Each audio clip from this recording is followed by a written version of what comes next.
What's up, Goose Gang? Let's go! Let's get some music playing. How's it going, everybody? Good to see ya.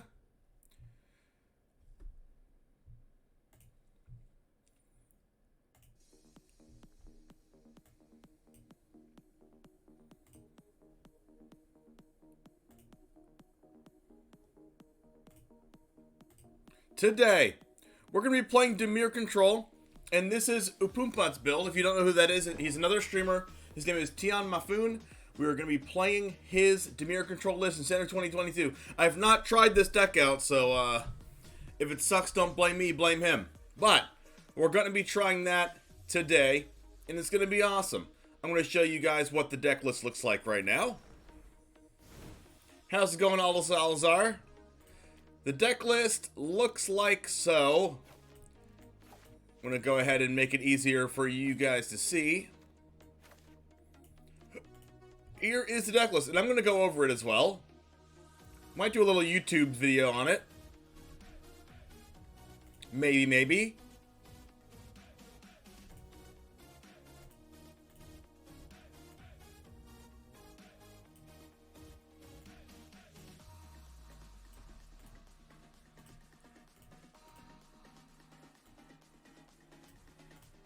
Alright, Z was first. Z, is this your favorite archetype? Oh, you're getting a haircut? Let's go, what's up, Christmas? How's it going, Caption? Robin, yeah, it's start o'clock. I had to start a couple minutes later. You about to run? Okay, sounds good. I'll be playing it, and if you miss it, you can catch it on YouTube. Alright, sounds good, Z.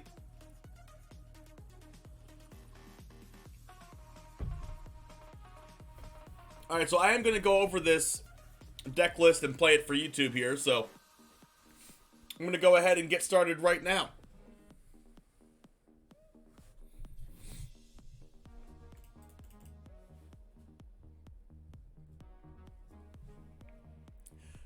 How's it going, everybody? This is Charizard James here with another deck tech for you. We have a Dimir Control list. This is from Tian Mafoon, Upumpa here on Twitch. If you haven't heard of him before, amazing player. So we're going to go ahead and go over this deck list and play it for ourselves to see if it works for us. This is a standard 2022 deck list. This format is extremely fun. Really fun format. So I'm going to go ahead and go over the cards. We have 3 Jawari Disruptions here, 2 Negates, 4 Flunk, one of the most premier removal spells in the format. We have 2 Divide by Zeros, 4 Salt Cummings, 2 Poison the Cup, 4 Behold the Multiverse, 2 Baleful Masteries, 3 Crippling Fear, 2 Gravenlore, 2 Shadow's Verdict, 2 Mordenkainen, one of the nice Planeswalkers here in this format, Blood on the Snow for another sleeper, Professor Onyx. We have some lands here. 2 of them include a Hall of the Storm Giants, actually 2 of those. Our sideboard consists of Lash of Malice, 2 Disdainful Strokes, Environmental Sciences, Pest Summoning, Mascot Exhibition, and Confront the Pests. Those are for our Divide by Zero cards to fetch out of our sideboard from those. We have 2 Test of Talents, 3 Skyclave Shade, 1 Poison the Cup, and 2 Soul Shatters. So, without further ado, let's go ahead and get into the matches. Super excited to play this deck in standard 2022 ranked. I usually like these control decks, but I don't usually play a really hard control deck like this with a bunch of sweepers. Like this deck has it's like 7 sweepers in it, so let's go ahead and see if those end up working out for us.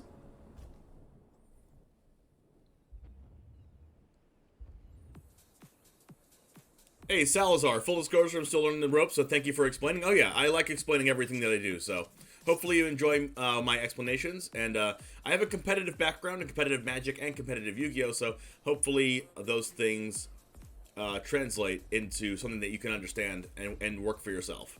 I think I'm going to keep this hand because we can cast like all of these, and Behold the Multiverse can get our black mana. What we will be punished by is if we're playing against another aggro deck, we're probably going to lose. But we do have this, potentially. So I think I'm going to keep it. I would not fault anyone for mulliganing this, though. Alright, so it looks like we are playing against an aggro deck. with 2 negates in hand, so it looks like we are going to have a tough time.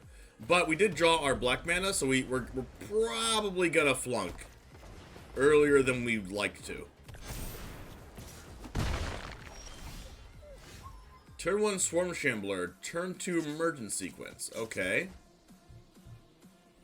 Flunk here says target creature gets -X/-X till end of turn, where X is 7 minus the number of cards, so in their hand. So 7 minus 4 is 3. So this will do 3. This will have a target creature get -3/-3.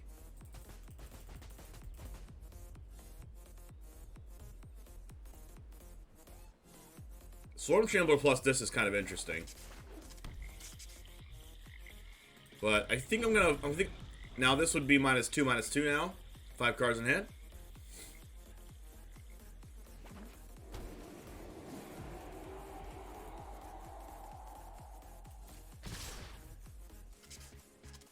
I'm gonna take this for now, just in case they cast something that can get negated. Alright, definitely negating this one. Make sure I can use those negates, because negate's probably not good against what they're playing here.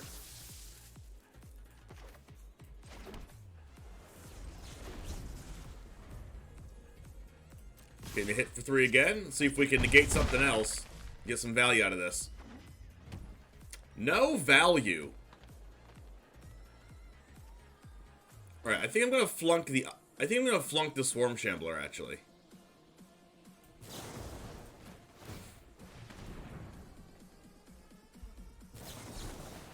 Decisive Denial. Okay. That hurts. That hurts a lot.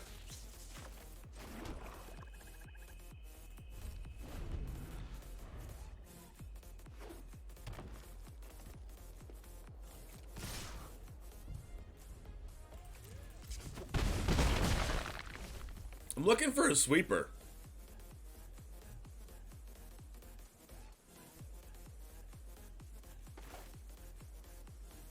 I think I'm gonna cast this instead of flunking. I do like the payoff, though.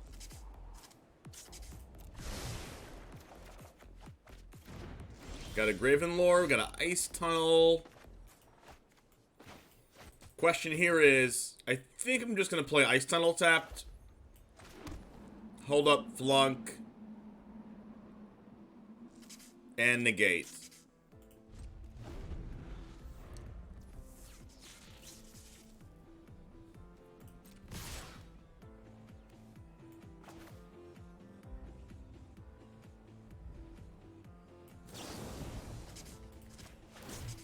Let's try this again.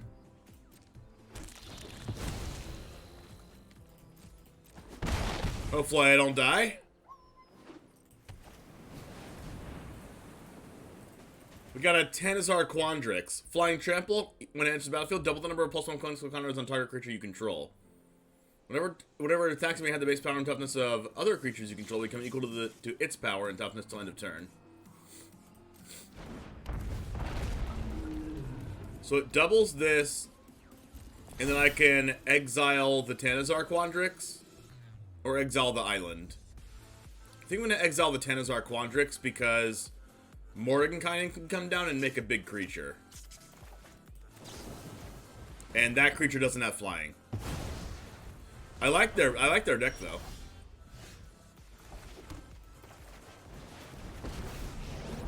So I'm going to minus here, and then make a 6/6, blocking this island. Hopefully they can't kill my dog. Please don't kill my dog. Oh, jeez. Orin Refuse! Salazar, thanks for the follow.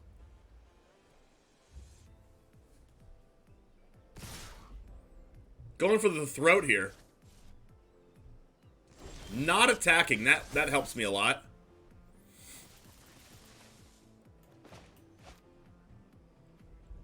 I think I'm just going to make another doggo. Ah, my faithful hound.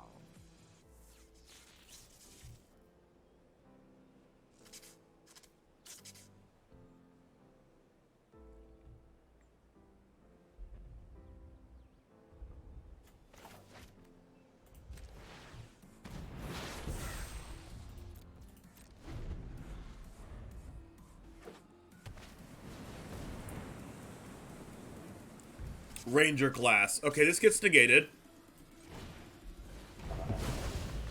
Wow. Mordenkainen comes down next to a couple dogs and I win the game. What's going on here? I thought I was behind.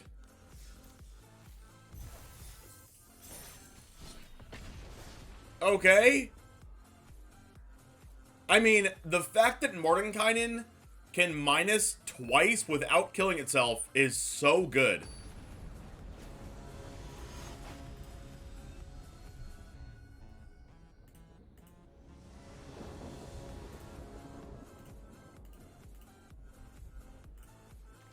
Now, this is kind of the hand I wanted last game. This hand has no way to draw extra cards in it. It only has sweepers. Huh. I think I'm going to keep it, though, since I'm on the play. We can cast this, like, one turn before them. But we could get destroyed if we play against another control deck. Alright. Maybe we won't get destroyed.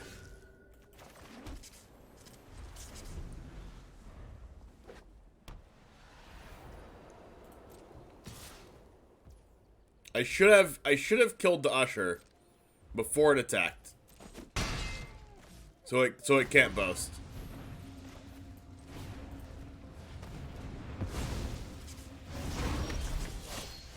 All right, this is where we're gonna lose, I think. If we don't draw a land or we don't draw something else, if we don't draw a land and we don't draw a draw spell, we could be in a lot of trouble here. Because they exile my Crippling Fear. The good thing about this is that we probably have a little bit of time. They only have a 1/1 on the board. They're going to hit us to 17. 17 is a pretty healthy life total. It's going to give us some chances to draw lands here. But if we don't draw lands, it's going to be really bad for us. Well, there's a land. We take those.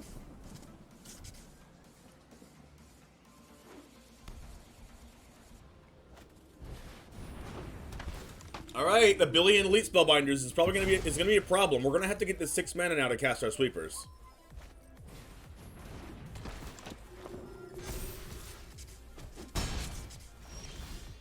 All right, land is great. Land's great. We still can't do anything until we draw another land, but we're at 15. We're gonna go to this is gonna put us to 10. This is gonna put us to 9. So we realistically only have this one turn to draw a sweeper because they have this Cave of the Frost Dragon here. We did draw a land, which is absurd. But they could just kill us with this land in a couple turns, which is unfortunate. Professor Onyx sacrifices 8 creatures, so that's not good enough. We are probably going to Crippling Fear.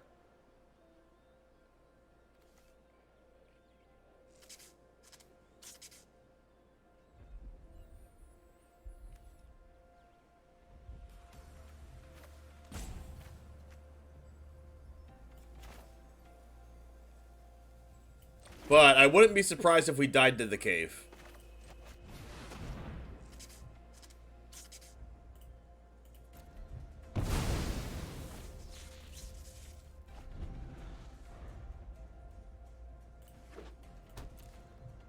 Oh wow, and a Faceless Haven. Okay.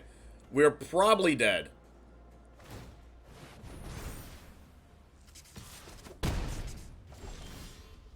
Okay, there's that. The fact that Professor Onyx doesn't make a creature for us is going to be a problem. We have to do this. And then this makes us lose a life. It makes us lose a life, but we would go to 1 if one of these attack us. So I think I'm actually just going to risk it here. Well. Yeah, I think I have to risk it. I could get punished. I don't know what they're playing, but I think I have to. Alright, so there's this. I'm gonna pick to poison the cup because it does kill one of their lands.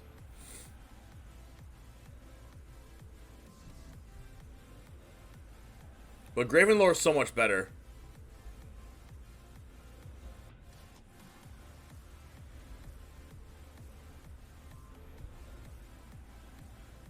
think I have to kill one of their lands, though. So I have to hope they don't kill me here, which is, scary.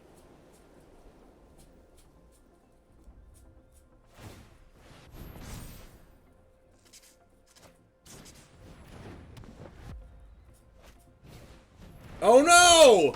They did do the last point of damage with the Code Spell Cleric. Wow. Alright. Alright. Alright, opponent. Now, I did look at the Code Spell Cleric in their graveyard, but I didn't think they could both animate this and cast 2 spells. But the opponent proved me wrong.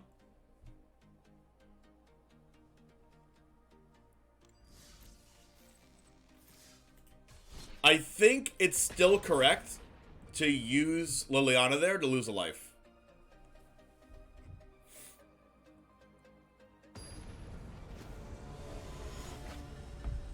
Because we need a playable card.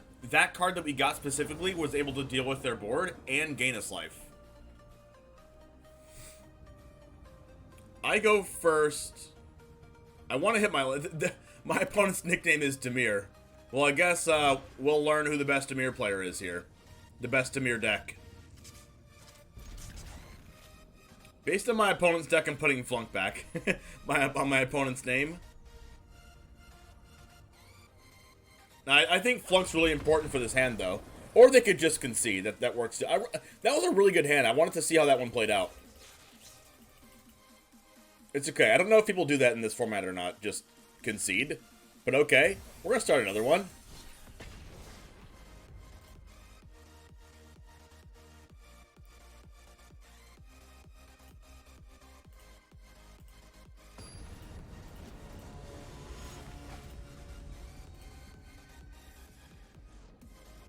Couple one-word names back-to-back. We have Dimir and then Joseph. I think that's a keep. And then next turn, we foretell Poison the Cup. Monk of the Open Hand. And then this says, if it was foretold, Scry 2. So the Scry 2 is going to be pretty relevant here. Ice Tunnel, Poison the Cup next turn. Scry 2, try to get a couple lands. Actually, speaking of not that last game that we got scooped to, but the game before, we would have actually won if we were at 2 more life. And on turn 2, I let them attack with Usher and make a 1/1. So that 1/1 ended up attacking me for 1 and becoming a 2/2. So it shows the margins of error with a deck like this, that it was actually my fault that I lost. That 1/1 that was made by Usher ended up going the distance.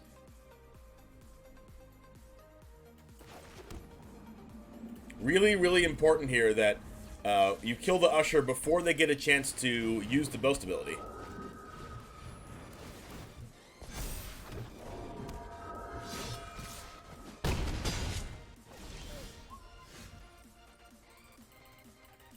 What do you think of Morty and Desert Storm Blue Dragon from the new set? I like Morty. It's after we're actually playing it here. I don't think I like the Desert Storm Blue Dragon. Oh, wait. The 5-mana one? I like the 5-mana one. It's not playable in Historic, though, but I do like it.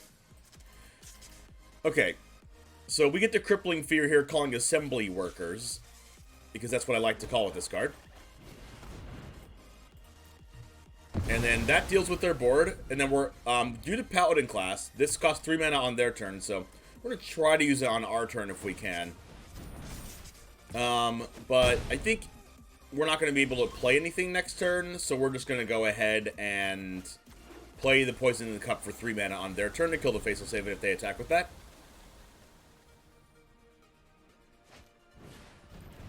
Oh, this is 4 mana now. Okay.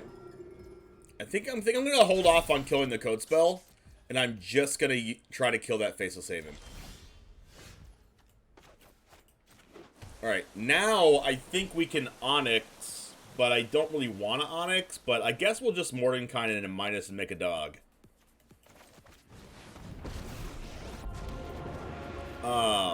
Onyx, like, Mordenkainen does a really good job at making sure you don't die and protecting itself. Professor Onyx is really good at winning the game as your, like, finisher planeswalker, similar to Fairy Hero of Dominaria. So here, this minus says each opponent sacrifices a creature with the greatest power, so we're just going to make them sacrifice their Legion Angel, I think. Or we could also, you know, Blood on the Snow, or Shadows, or just Blood on the Snow, and then minus again with Mordenkainen. The problem with that is that it doesn't really do much more than just Professor Onyx minusing. So I think I'm going to do that.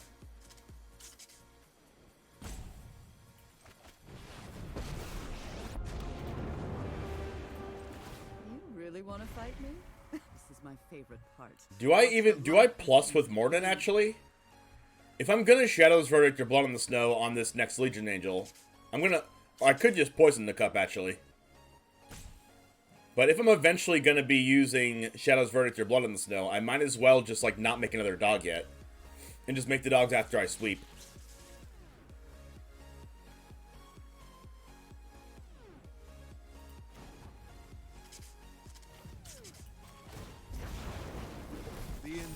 Put a card into your library. Okay.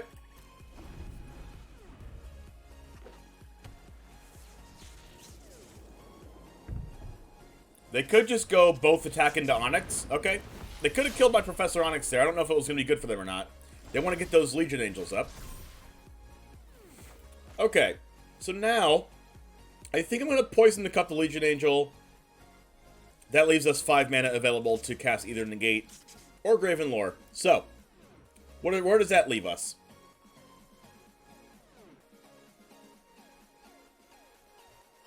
That leaves us plussing this. Look at the top 3. Let's get that Salt coming.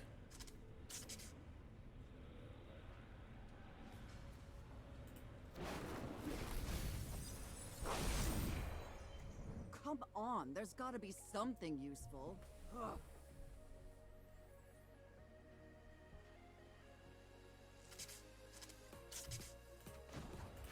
Plus this again. Leave me be. Put a card into my library. I think we're not going to need this Negate. Make sure to hit our land drops here.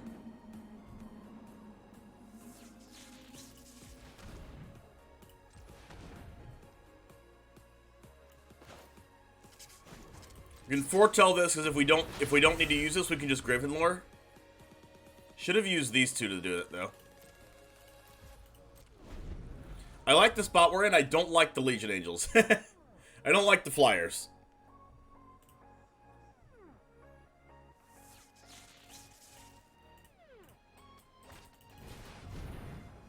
So I think I'm going to saw it coming this.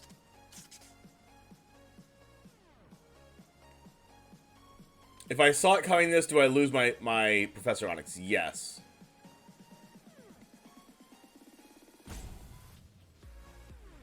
So I think I'm going to let this go, because I have multiple Poison the Cups here. I'm going to use this Poison the Cup in my hand right now.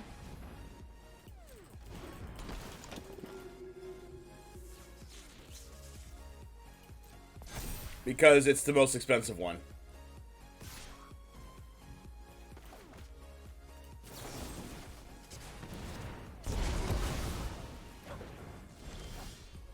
That's a good card.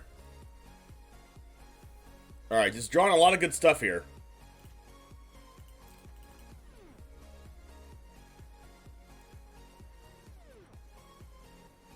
So I can start winning the game now, but the problem is our Shadow's Verdict kills our own dog.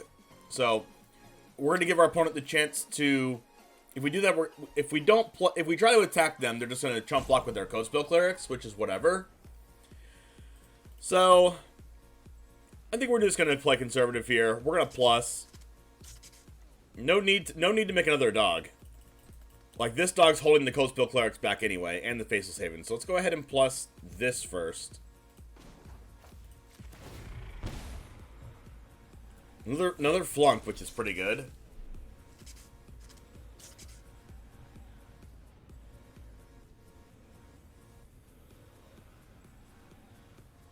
I think I like Divide by Zero, though. Well, I already have a Assault coming. Let's go ahead and take the flunk. I have impeccable study habits. Your tiny mind. Another Onyx. Let's go ahead and put this one back.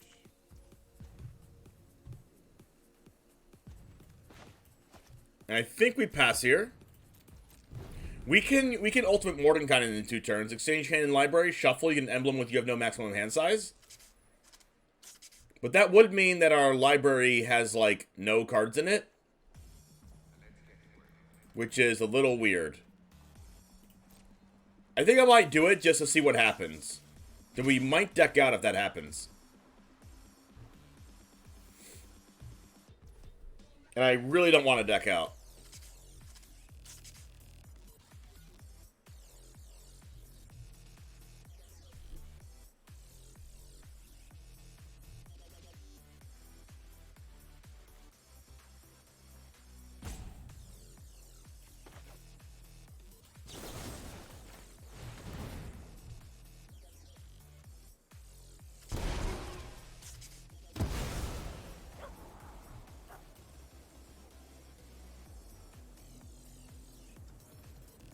I think I'm going to keep all the flunks, because I'm going to want to kill them with my dog soon.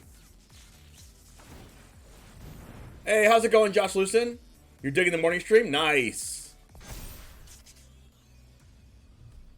Alright, so I just flunked this now. I think they could be dead. Alright, dead to a dog. Man. That's pretty good. That's pretty good. There's no way they were getting past those 2 planeswalkers, right? Especially if I protected them.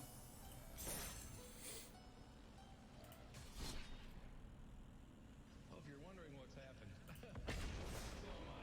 The computer that we have running our news from time to time took off and went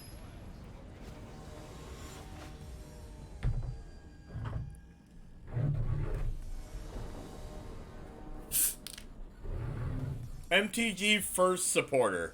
Nice. Let's go ahead and keep this. I'm going to try to get some value out of this Jawari Disruption. Doesn't mean I will, though. Everyone's playing this. Alright, Paladin class is here, so I can't cast Jawari Disruption until turn 3. Which means I'm just going to be holding Multiverse and see if I can cast it next turn. But probably not. But I can either do that or behold the Multiverse, so I think I like that.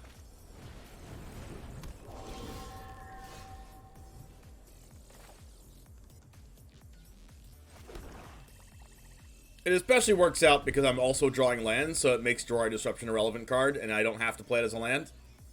The lady asked me what Coffee and Charizard means on my calendar.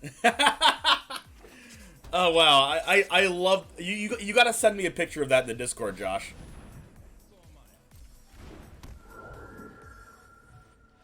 Send me a picture of what it is, of your calendar.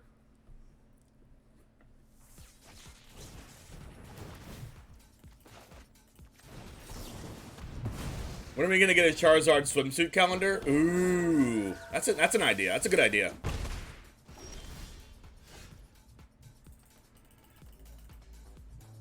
I want to work my way up into Blood on the Snow, but it's going to be a while. I'm going to behold the Multiverse and see if I can't get an answer to one of these here. I have to do it on my turn because of Paladin class.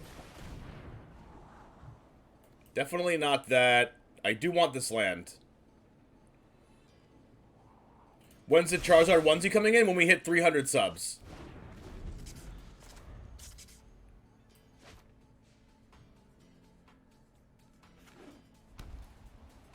And that is right above me on the screen there.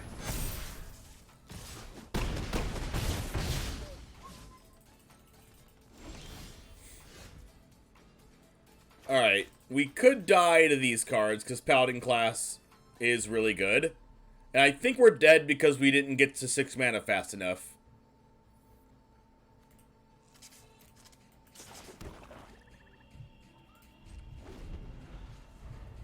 Yeah, we're not gonna make it to Wrath here. The combination of Paladin class and Clarion Spirit making a bunch of creatures is really good.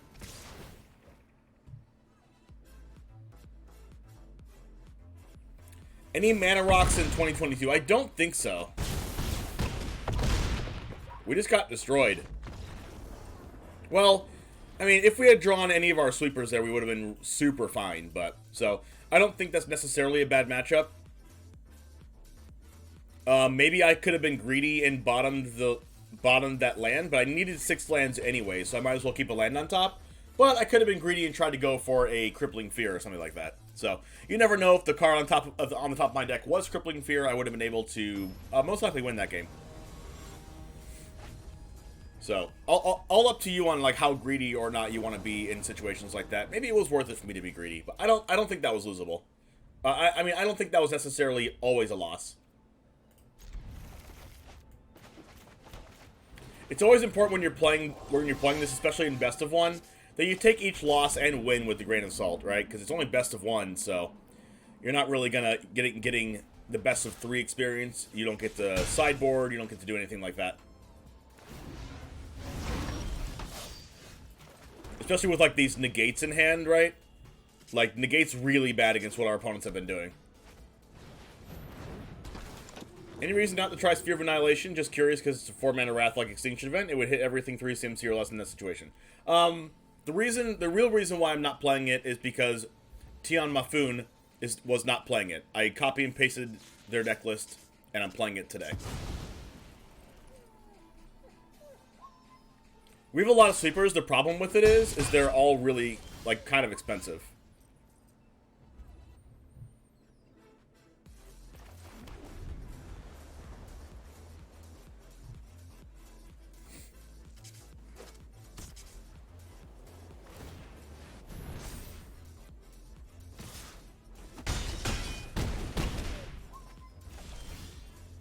Like, especially in a situation like this where I have to sweep and they have 1 more damage here, that means they're putting me to 1, which is, like, really bad.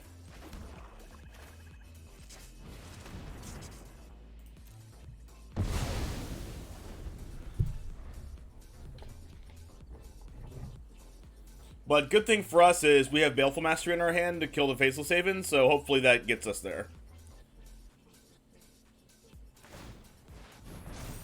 And they also have 5 cards in hand after we swept them, so this game's really far from over.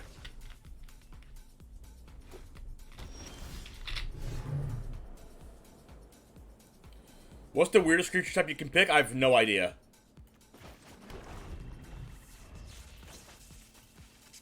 We can find that out, though. Maybe it's like Penguin or something.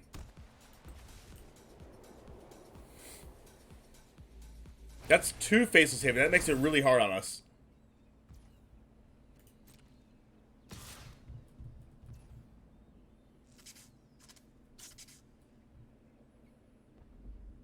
I'm gonna Baleful Mastery this, I think.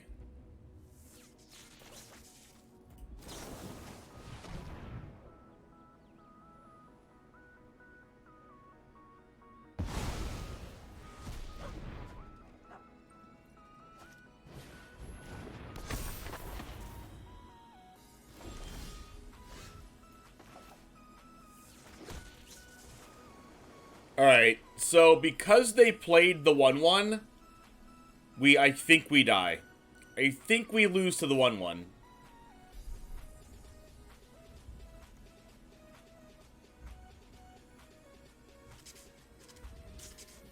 Because we can't block the 1-1 and the Faceless Haven.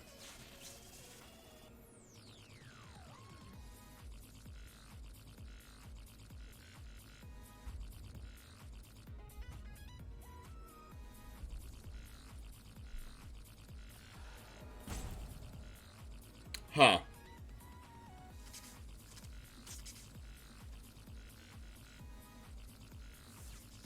Yep, we're dead.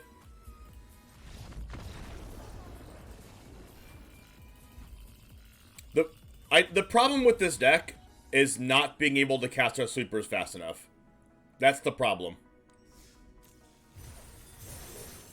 Like, we have sweepers, but usually after we cast them, they have a land that they can attack us with and an additional creature, and then we can't We can't... They have like a couple windows to kill us, and then we can die. Well, our life gain is in a Planeswalker, and it's amazing life gain. But we have to get to that point.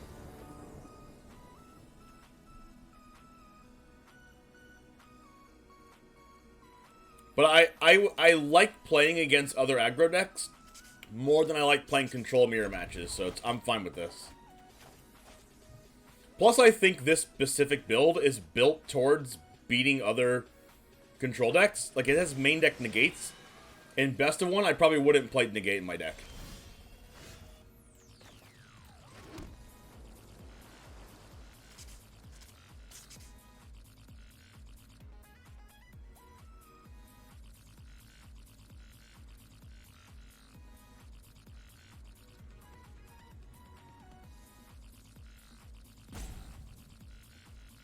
Because, like, have you seen, negate has been really, really bad for us.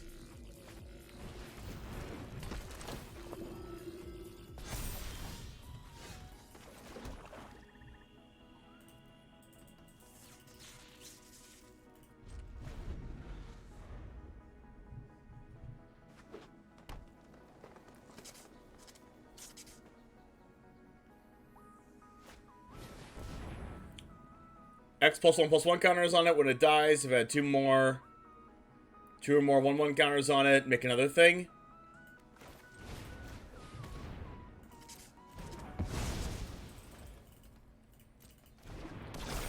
Feels like this deck wants a Maze Mind Tutor. You're not wrong. Is Maze Mind Tome in this format? You found a creature type called Moonfolk. Nice. Am I just, like, saw it coming-ing that?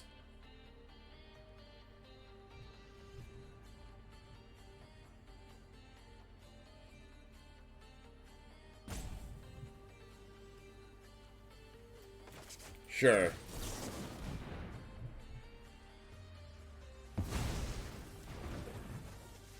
The Maze Mind Tutor's M21? Dang it. We can't play Maze Mind Tome. No! They got us. They got us, chat. Can we draw a sweeper? I would love to draw a sweeper.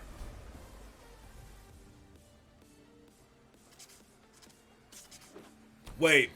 I need to draw exactly Shadow's Verdict, right? So we're gonna get hit by 6 damage here. It's still good to counter this, because when we target their things, they don't get additional 1/1s. But they had another Swarm Shambler. And another Ochre Jelly. So that's unfortunate.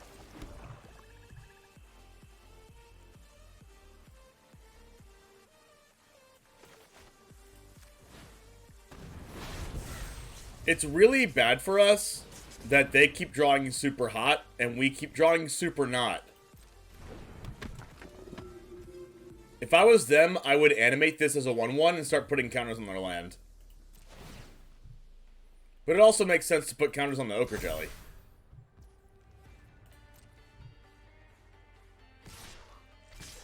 Okay, anything but the Luminarch. So that's kind of weird. I guess they're planning on growing their Swarm Shambler.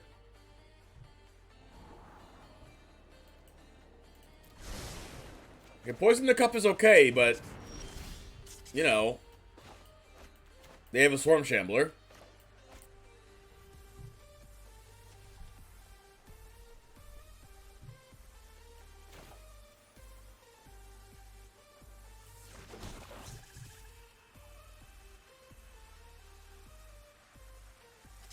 And they have the cave. They can't use it yet, though, unless they draw an untapped land. I could just Morden minus make a 10/10. But then they just kill my Morden.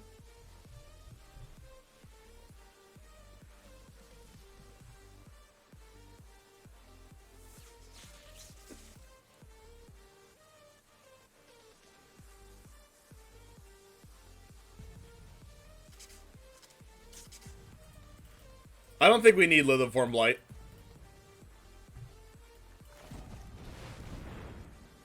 Like, if you wanted to hedge like, certain matchups like that, or, you know, hedge these lands, then, yeah, sure, you can play it, but I don't think I want to play it.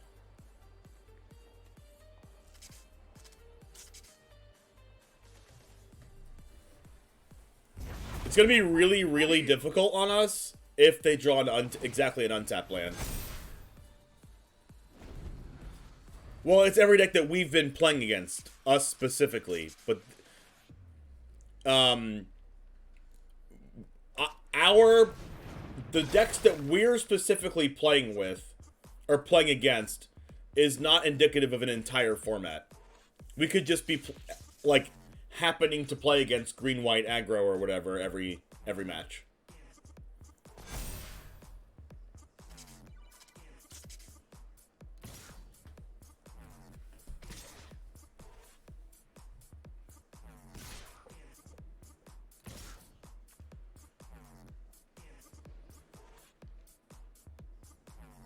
So if I kill this Ochre Jelly, they get a 1/1 Ochre Jelly.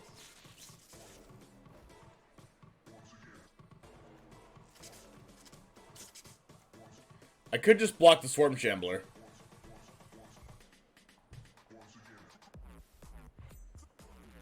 But I think I need to block the Luminarch. You're a fool if you think I'll stay. I don't know. I mean, there is no Field of Ruin, so like maybe it would be good for Field of Ruin to be in the deck, or maybe like one Liliform Blight. But when they draw their 1-man land, or you know, if the deck is even playing one, and you draw Liliform Blight, yeah, like if you want to play it, play it. Like copy and paste this deck, put Liliform Blight in your deck, and play it. Like just because I'm playing something isn't going to stop you from building your own deck, you know? Yeah, exactly. It's still a cantrip, yeah. And if I find that these lands are too big of a deal, then I'll play it. What are we doing here?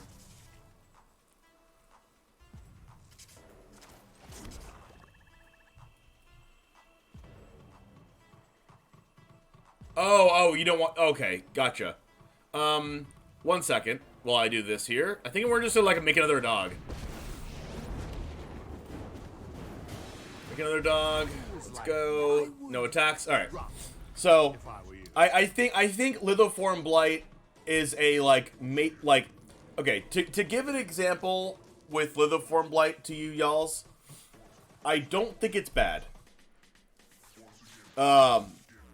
It's a cantrip, so like the floor of playing it is pretty high, which I like. It is sorcery speed though, and we do play a lot of instant speed spells on turn 2, like Flunk. We also use our Foretell on turn 2 a lot. So that's also a thing to think about. I don't think it's necessarily bad. And if we do keep playing against decks like this over and over and over and over again, then maybe it's a consideration. But we also have to figure out what are we going to cut. It might be worth playing a couple of them and cutting like a couple sweepers. But then if you're cutting sweepers, then you're not going to draw them when you need them. So, if you'd like to recommend a card like that, y'alls, I would recommend saying it in chat to me, like instead of saying maybe we want Liliform Blight in the main deck. Telling me, like, not only that saying it's dumb with Field of Ruin, but also telling me why you want to play the card and why it's better than any other card we're playing in our deck and what you would want to cut with it. Then we can have a conversation about it. How's it going, Spirit Chiller? It's fun and cheesy? Yeah, it's definitely a fun card. I don't know if I would like to play with it, though, because I don't really like playing with, like, super high variance cards and things like that. Alright, so I think I'm going to want... Wait. Okay, this is definitely dead, so let's take the value blocks here. Let's block the Hydra. Hey, Floofies, what's up? And let's block the 3/3 Ochre... No, let's block the Swarm Shambler. I think I like leaving the Ochre Jellies there. You didn't win. I chose to leave. And now they only have jellies, and we got rid of, like, the other things that are important. Alright, we have 7 mana, 8 mana now. So now we can start, like... Now we can start, like, killing the caves with our removal spells, right?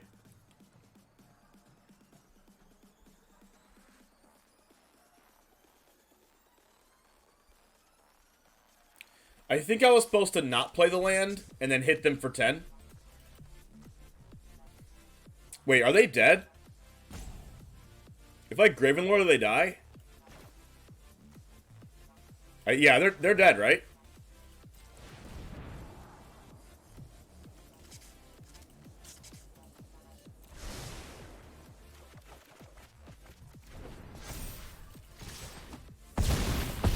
Holy crap. I did not expect that. I was like, wait, hold on, what? Man, those dogs are really good. Those dogs are really good. Oh my goodness. Yeah, those are good doggos. Yeah. Those are super good doggos.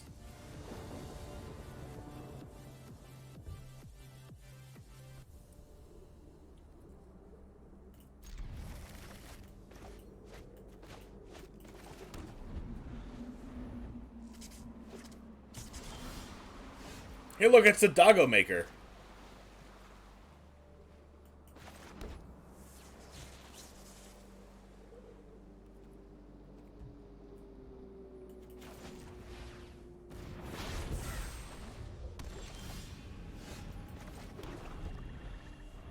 Maybe we divide by 0 here?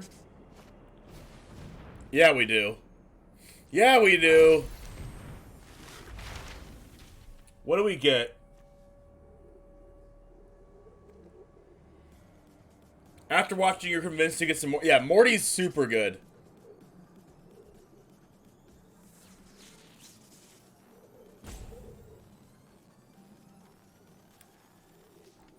I'm tempted to get environmental sciences here.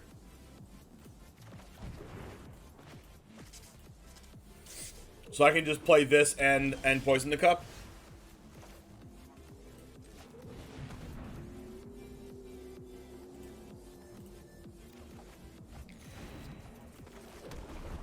Or flunk, whatever.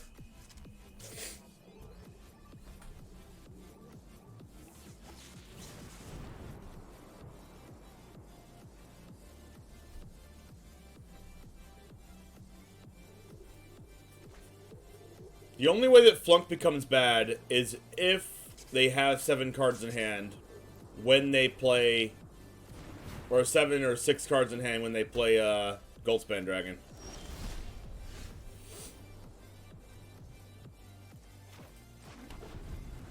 Alright, we can cast Morty next turn. I'd have loved to cast Morty that turn. What if we just play Sultai and ramp? Cut some negates and stuff and put some green ramp cards in here. I don't know, I just feel like we've lost some of our games to not hitting our sweepers on time and not hitting our planeswalkers, like, early enough. But in a matchup like this, we're going to want our negates, so it's a catch-22.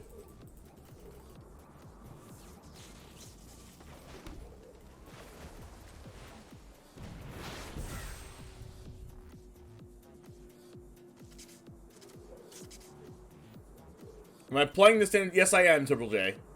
I am playing it. Since playing 22, Serulf is a slept-on Golgari card that is board presence and board wipes for aggro. True. That could be a consideration. Dragon's Fire, Goldspan Dragon. Alright, they purposely played this with 2 here. I'm gonna saw it coming now. And then we're going to poison the cup once it hits the battlefield and hope they don't have, like, 2 negates. Hey, what's up, Gav the Mad Titan? How's it going? It got countered. Okay, interesting.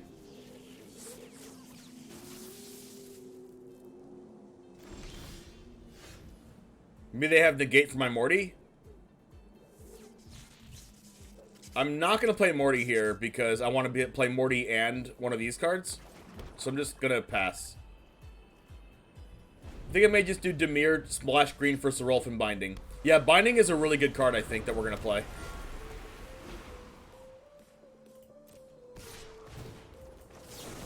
I should have killed this before it made a treasure on attacks.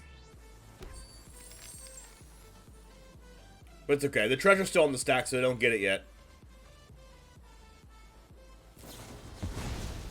Return a non-land permanent to its owner's hand. So now we're gonna flunk this since they have 4 cards. Since they have 3 cards in hand, this does -4/-4 now.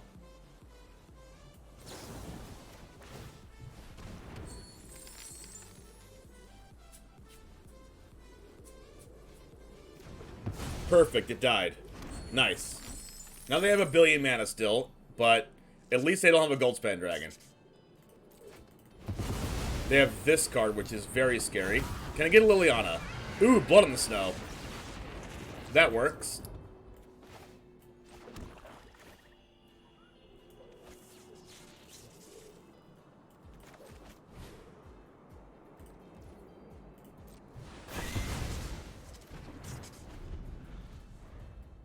That was an entertaining stack for. Wow, 3rd Goldspan. Well, never lucky, I guess.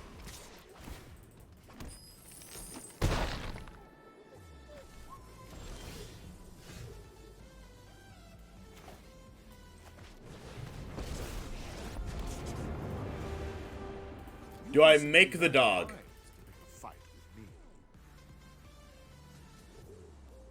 I think I just go up here. The entire multiverse is my library. And then I get to flunk?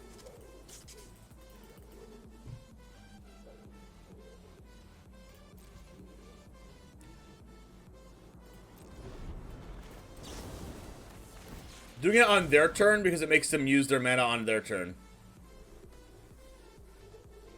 Because they could have used their mana anyway on my own turn. So if they had mana to use, I wanted them to use it on their turn. Well, I'm glad they didn't have a bunch of flyers on board when they had the Epiphany. But they do have 2 1/1s and a Faceless Haven now. If they have another All-Runs Epiphany, then we can be in trouble.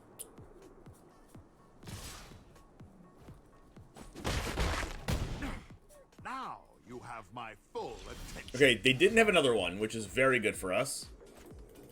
Let's go ahead and do this first. To control. Okay, Blood on the Snow is pretty good here. No. I mean, it could be even better if they kill Mordenkainen. And then we bring one of our things back.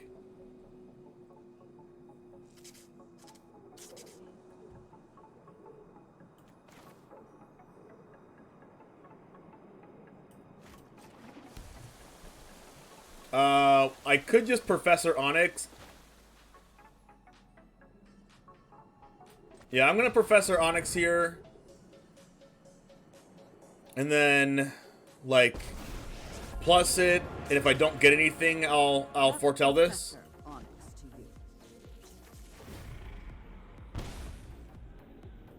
Got the flunk. Flunk is gonna be really important for killing this Faceless Haven here.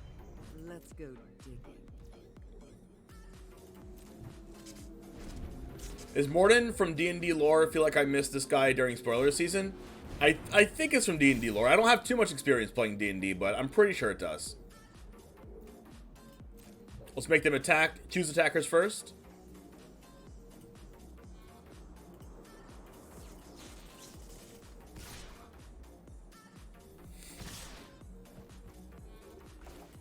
Let's do this. Let's go ahead and gain 2 life. They could have... oh, they don't have a counterspell. Interesting. You're quite the pest. Another Faceless Haven. That kind of hurts. A wizard and a number of spells bear his name. Oh, nice. That's interesting. Alright, let's go up on Morden first, because they could be playing... it could Frostbite it if I don't. Maintaining Double balance crippling fear. requires insight. Don't think I need 2 of those.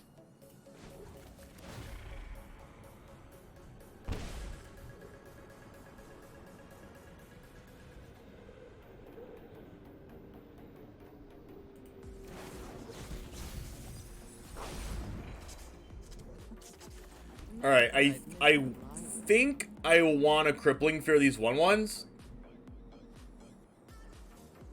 Because then I can...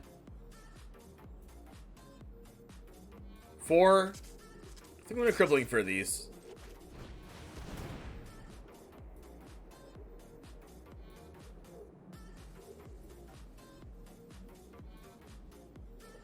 Yeah, sometimes you just can't. But I think they could have played around it there. Well, I mean, if the 4/3 was going to die to removal anyway, you might as well hope they don't have it.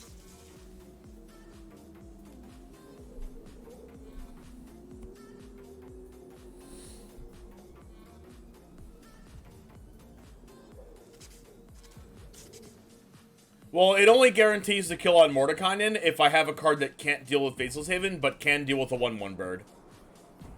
So if I'm killing Faceless Haven anyway, then Morty still can't die. Because it was at 3 and not 2.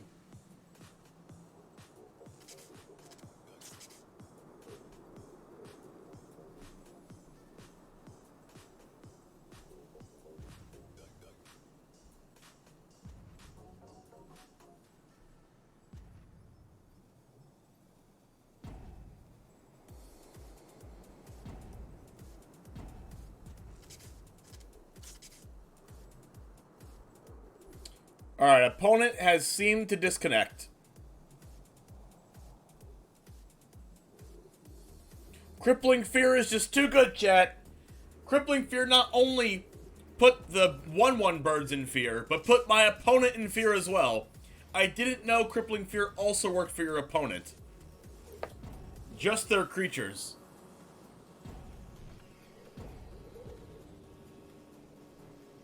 Unless it's me that's timing out. Oh no. Am I afraid of my own crippling fear?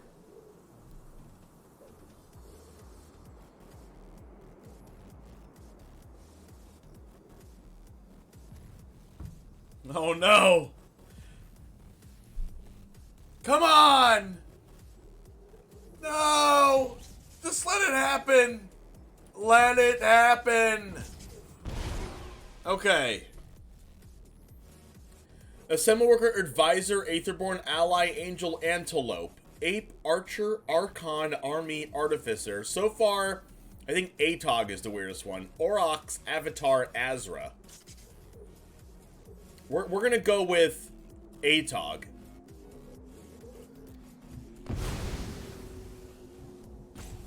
Beeble.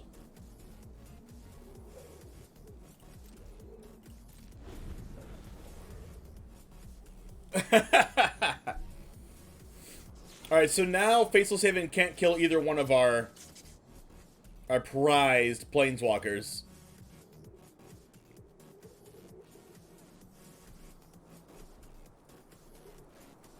I feel like I want to cut a negate in this deck and put in another instant speed removal spell card. Like, I think I want to put another Baleful Mastery in here.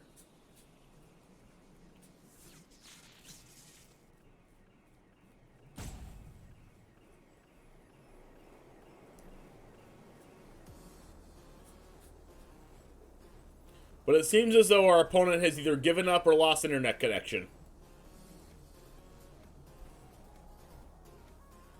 So far, every time I've gotten both of these Planeswalkers out, it hasn't even been close. But it's a matter of getting to that point, which is a little frustrating. We gotten past an Imarith and 3 Goldspan Dragons this game, so pretty nice.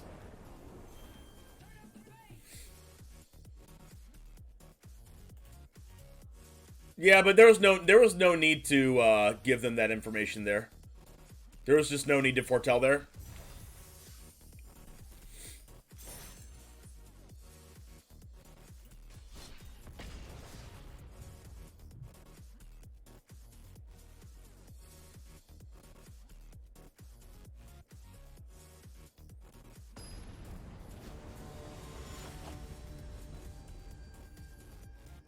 Hey, thank you, Josh. Let's go! Francois. I think I want a couple more Baleful Masteries in this deck.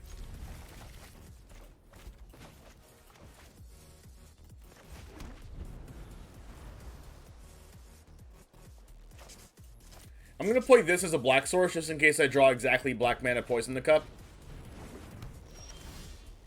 Flunk. Well, I guess it doesn't matter anymore because of Paladin class.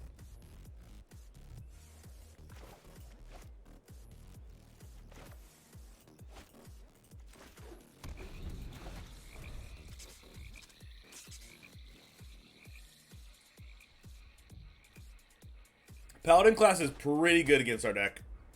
It's like Thalia that we can't kill.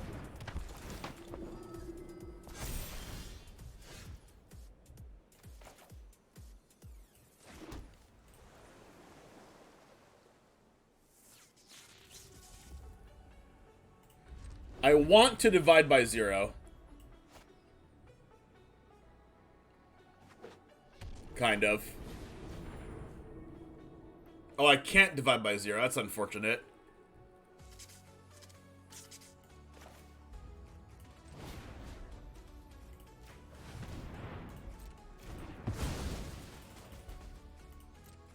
Yeah, it is very good for 1 mana play. Alright, that's a land we wanted for Christmas.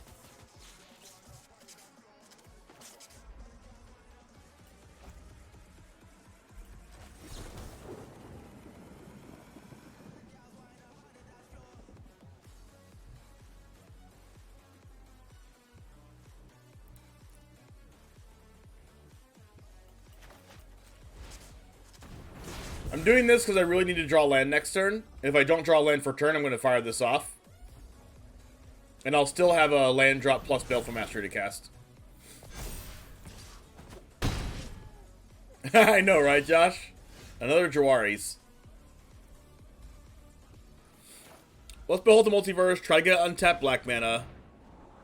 Okay, 2 lands. Okay, I can't really pass up 2 lands here.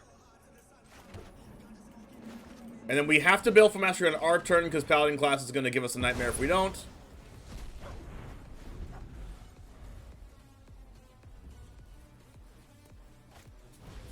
Clarion Spirit. Also, Paladin class with Clarion Spirit's pretty darn good.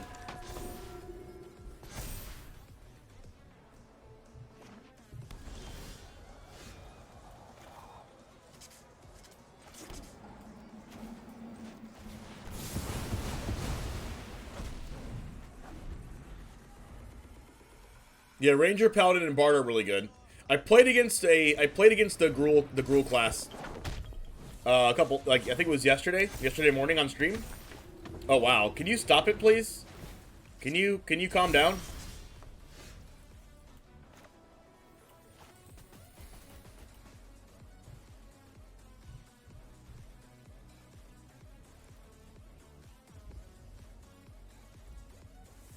It's really frustrating to have all these counter spells against this deck.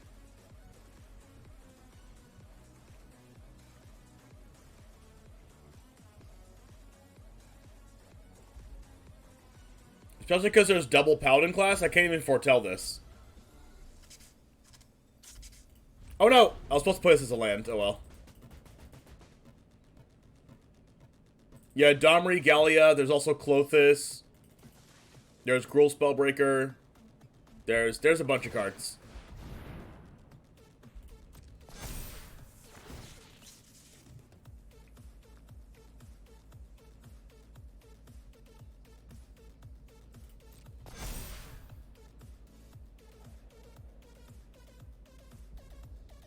Oh yeah, it's not legendary, true.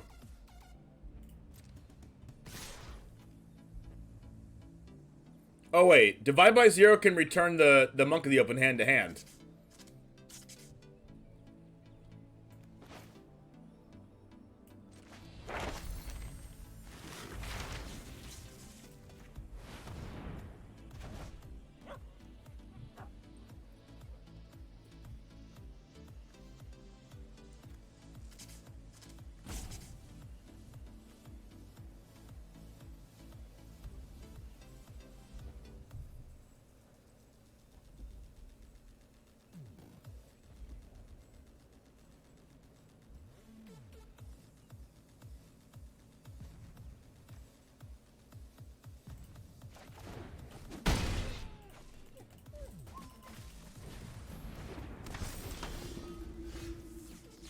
I could divide the Luminarch and Onyx in one drop, that's true.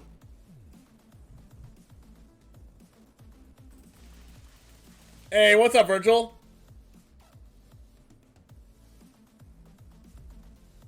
Alright. I don't really want to minus the Professor Onyx if I don't have to.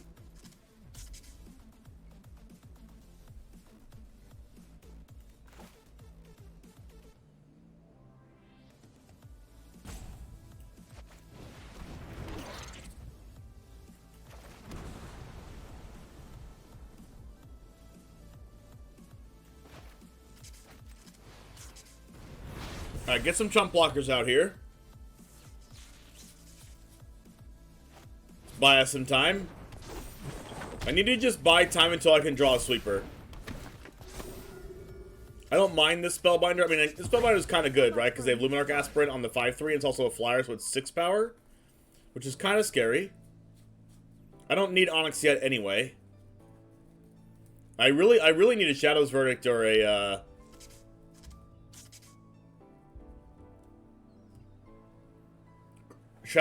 Crippling Fury isn't even that good right now. I need Shadow's Verdict or Blood on the Snow.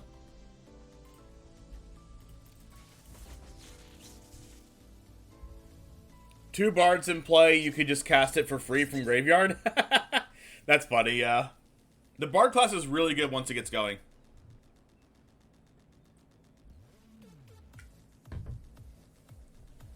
Oh, there's also Domri for the bard class as well. Domri, Klothys, Gallia, and what else?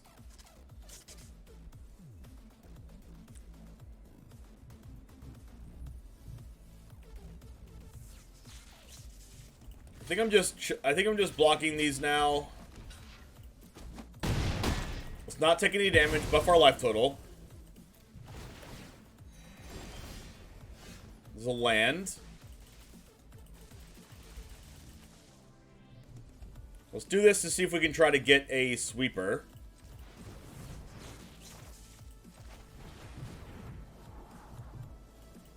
Flunk is okay.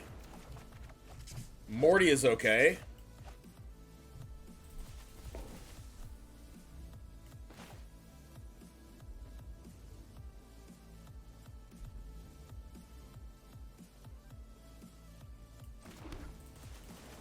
I think current Gruul's better. I think we should get rid of the flyer. Oh yeah, Grumgully, that's true.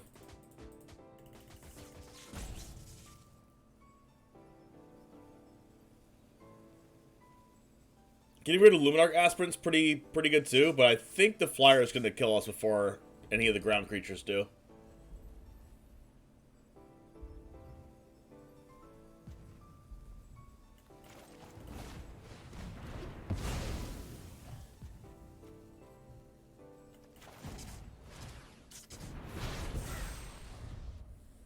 Alright, these Paladin classes are really strong.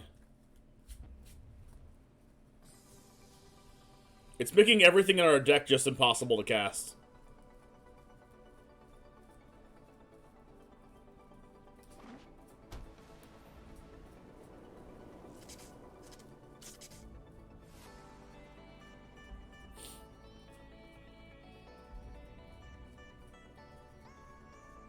Alright, they can't hit us with Faceless Haven yet.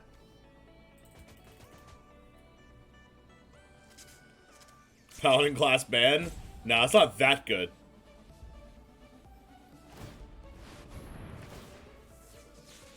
It's good against us, specifically, but it's not good against everything else.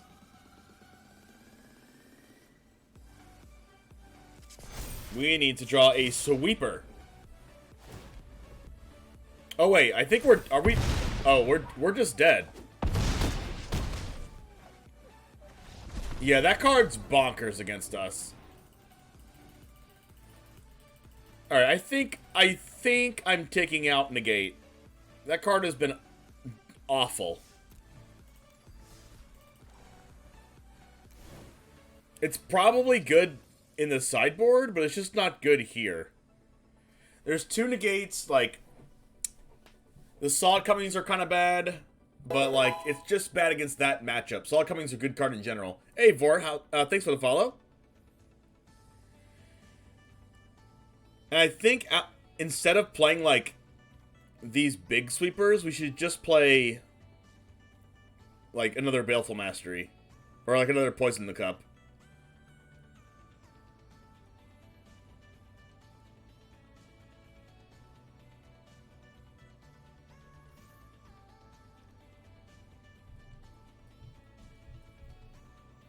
Imagine Ratchet Bomb? True.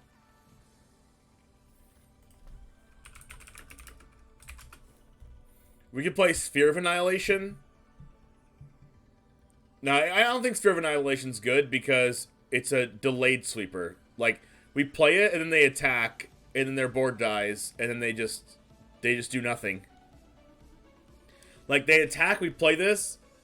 They play their board, we play this. They attack, they don't do anything because they know you have it. And then their board dies and then they have... Yeah, that's I don't think it's good.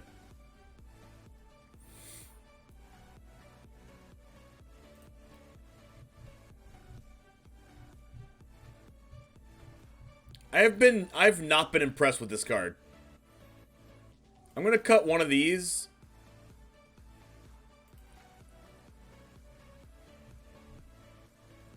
And I'm gonna cut these negates.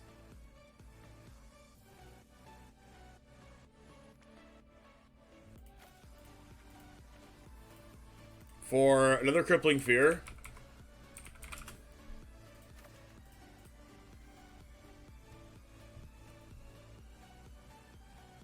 Another Baleful Mastery. And another Poison in the Cup.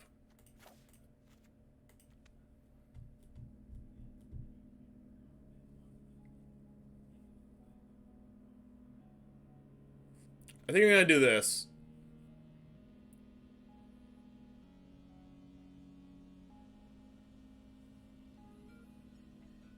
Also, I kind of want one more Divide by Zero.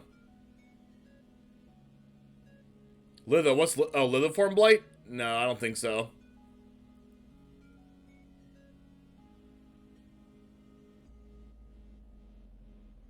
Is this the blue-black control played by Oompa and the Italian streamer? It looks the same. Yes, it is.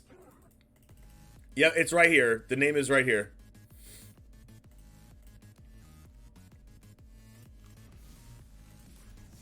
Hey, how's it going, Gabby?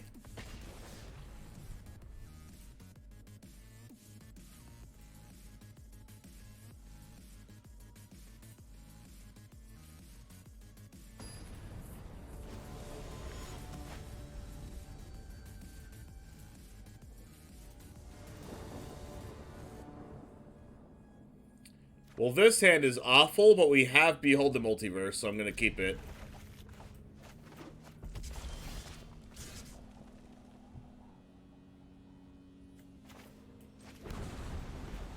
Well, us drawing black mana there is really strong. We're playing against a deck that doesn't care about Crippling Fear, which is unfortunate. It also doesn't care about Flunk either.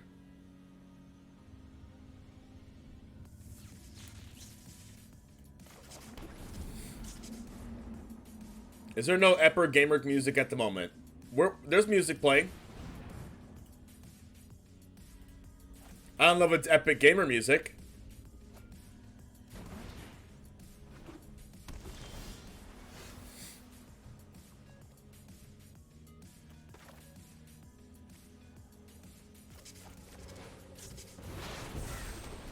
Great deck, I love this style of pure control deck. I can't wait to play it after standard rotation. Yeah, that's the whole point of playing this format is that it's after standard rotation, which is nice. Okay, Flunk can't kill this, but Baleful Mastery can.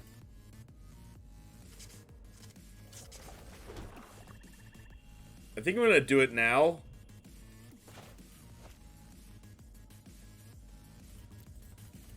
Or I could do it on their upkeep.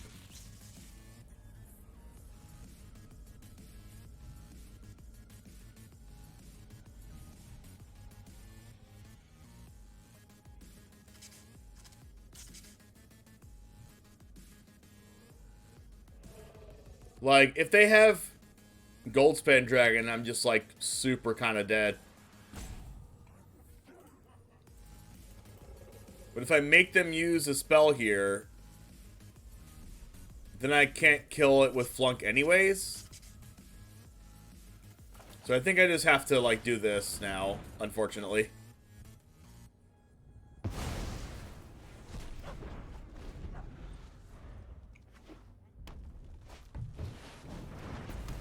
Of course they have it. When do they not have it? Double Flunk. Unfortunately, we cannot kill this with Flunk.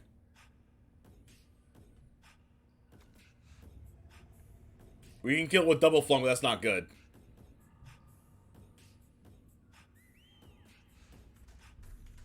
I think I'm just going to hope they play a couple spells before combat and try to double Flunk them. But this could be a extra turn spell, and in that case, I think I'm dead. I don't think I have a choice, though.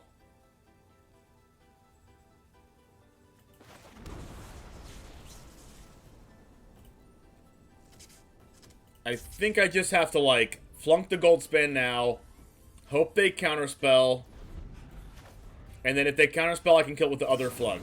So, see if I see that. Okay, it's not going to work because it only does 3 damage.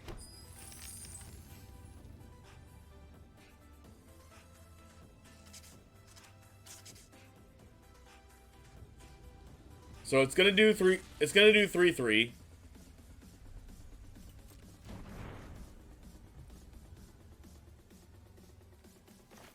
And then they're gonna counter it.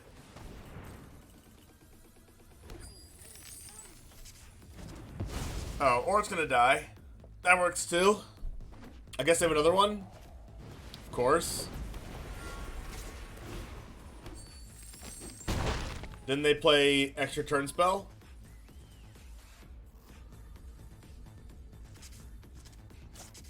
Yep.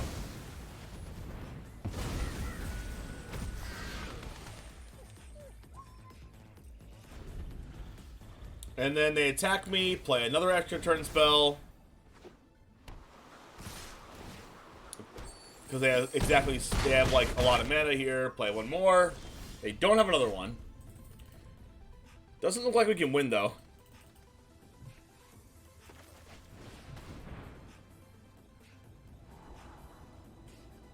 I mean, those are good, but I don't think we can win.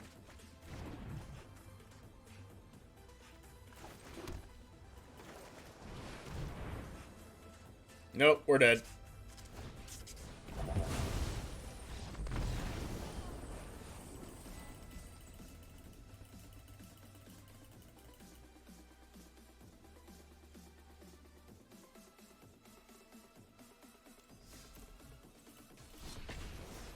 Hopefully Innistrad will have a Dimir Dreamtrawler. What, is Innistrad known for that? Unfortunately, at the moment, Standard 2022 is only best of 1 in Arena. Best of 3 for me is way much better for testing the solidity of a deck. Yeah, I agree. I agree, Teo. I agree wholeheartedly.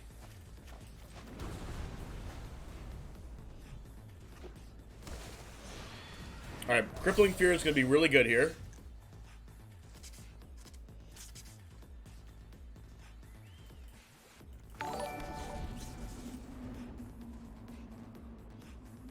Dark Blade, thanks for the host.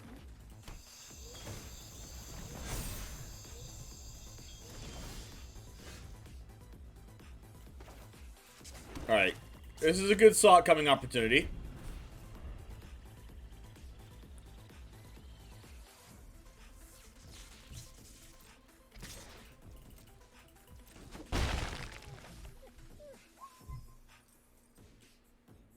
Ooh, they're playing Jund.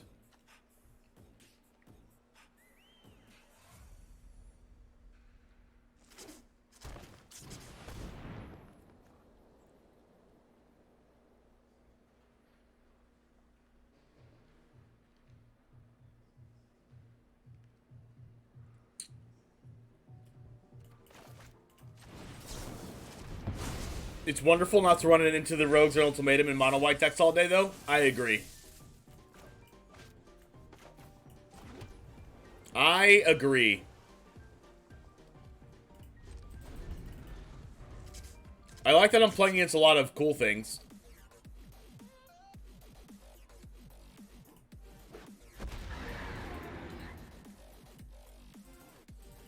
Whoa, Temple of the Dragon Queen. Reveal a dragon. Add a mana of the chosen color. They chose red. Okay.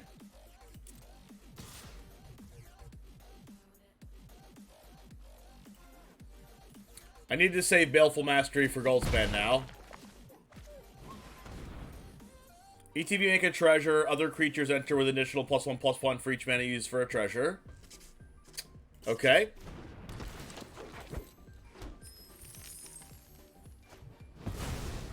Ooh.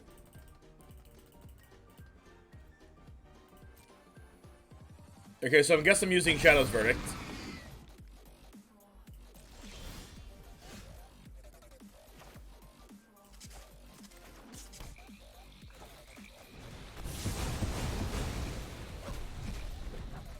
Alright, and then they go Red Source Goldspan. No Red Source. Ranger Cloud. Wow, their deck is crazy.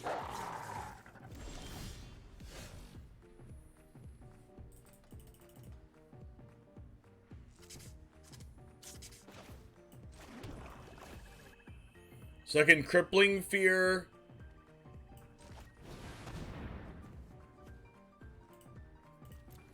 And then flunk the Goldspan. Jund finally does some things, right? It seems like a greedy mana base, though. 1 mana green spell, 2 mana black-red spell. Little crazy.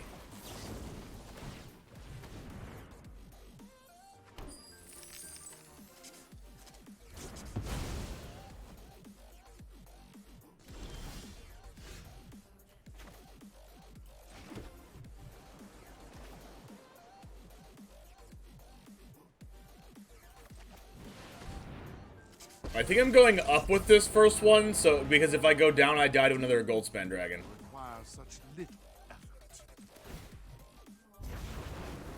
Your tiny mind couldn't possibly grasp my research. Like, they're playing Temple of the Dragon Queen, but it's only good if they have a dragon. So I guess they're playing Jund Dragons. But that means they're not playing the blue dragons, which are like the best, like some of the best dragons. They're playing a lot of that card. So I guess it's a treasures deck that's also playing green cards. Interesting.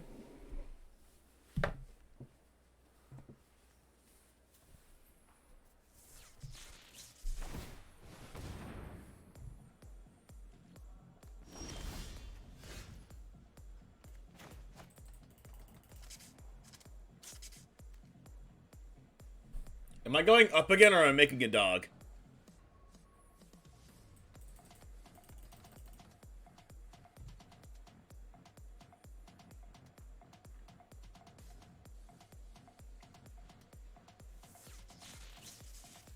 I think I'm going up again.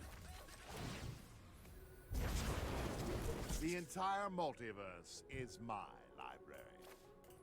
Okay, I like that I have Saw It coming here. Let's see.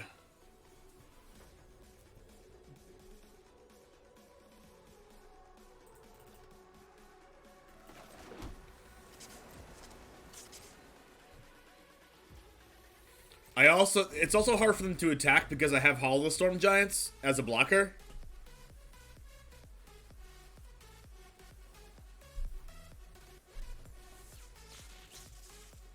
It's like a 7/7. It also has Ward 3, so it's hard for them to kill it.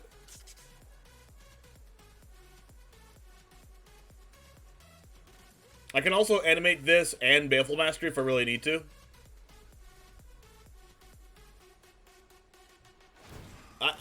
Is this ultimate even good? Exchange your hand in library, then shuffle. You get an emblem when you have no maximum hand size. Like you just deck out after you do that, right? Wait. No, I think you're supposed to make a dog and then draw your whole library and then kill them with the dog.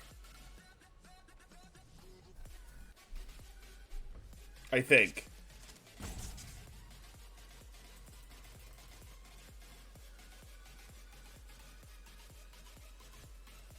Am I countering this? Storm Shambler does kind of work with Ranger class.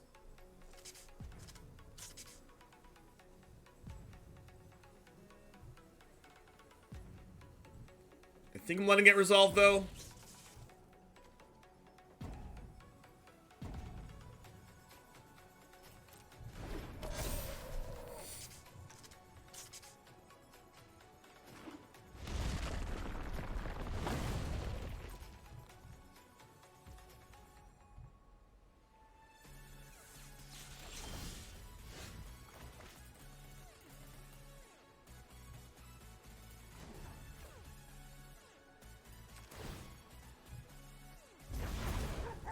Ah, my faithful hound.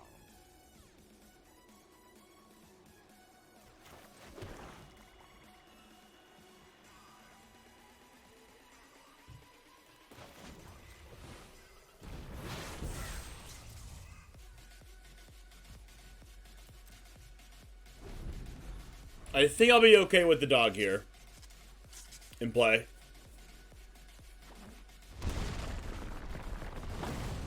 Why did they bolt that? Orcus.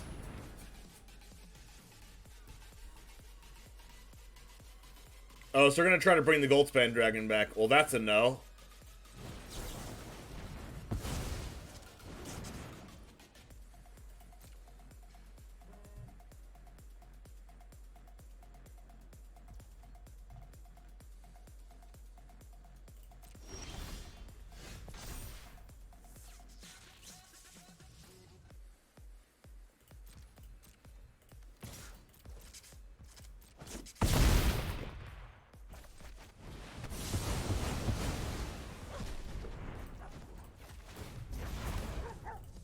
Alright. Cool, cool. We got this. Oh. Oh, that came off the top.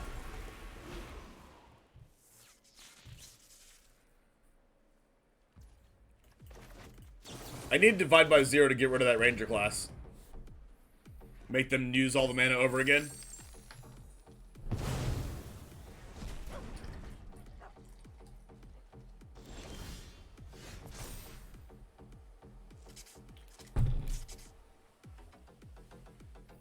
So I think they're dead.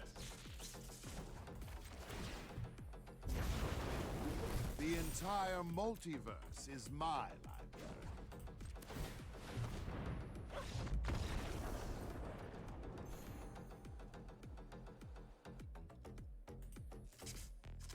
Man, if Mordenkainen doesn't die, you just win the game.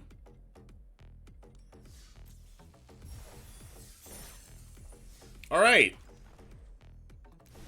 Now, if you're watching this from YouTube, we're gonna do a little bit of a recap here. If you watch the YouTube video through, then you notice that we changed a couple cards in here, cut a couple sweepers, up the crippling fears, and put a couple more spot removal in Baleful Mastery and Poison the Cup. Because a lot of the time you're going to want to kill those lands that attack you after you've already swept the board, and Crippling Fear is a sweeper that comes down earlier on in the game. We cut Blood in the Snow down to 1 copy, still keeping 2 Shadows Verdicts here, so we went down on 1 sweeper.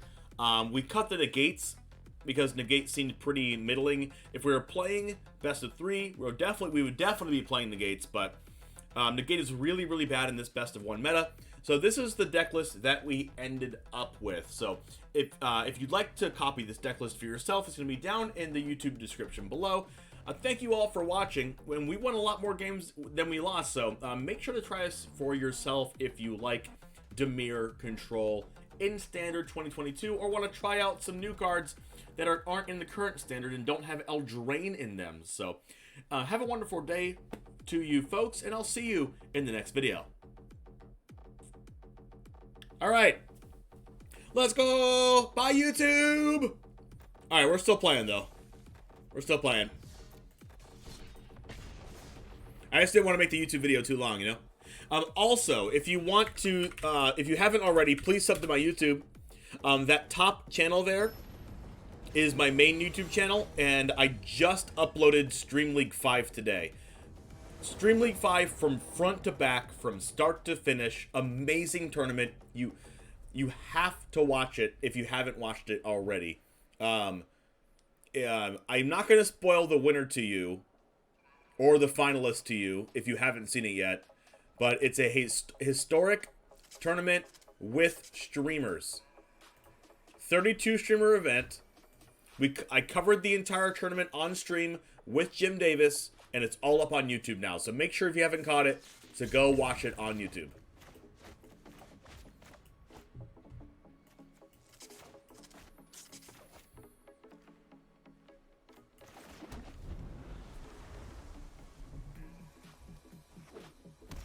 What's up, Lurker? How's it going? Try to get a Gerard disruption here, I guess.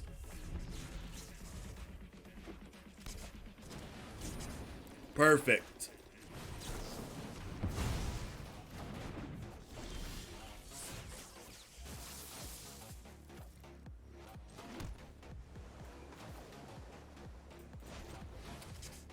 I'm foretelling here because if I draw an untapped land, I want to be able to cast 2 spells.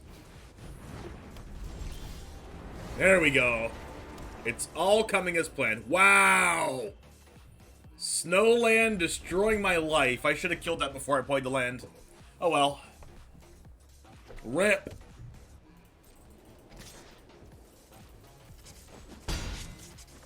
Legion Angel.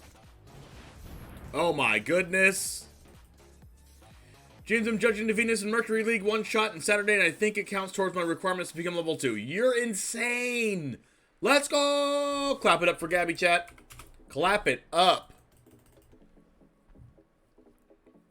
I think I'm going to poison the cup here because it lets me scry. I would like to scry. Okay, I want those.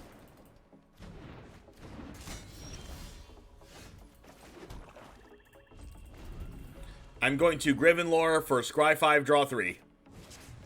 Battlefield Raptor, hello? Equipped creature gets +2/+1 when it dies, make it 2/1.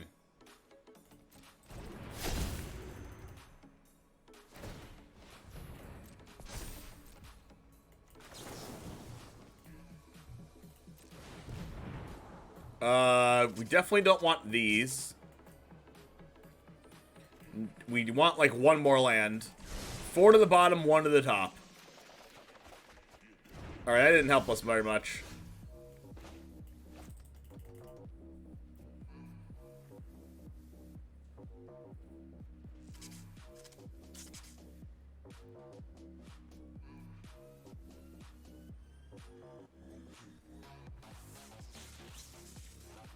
Alright, so foretell this. Play this. Pass.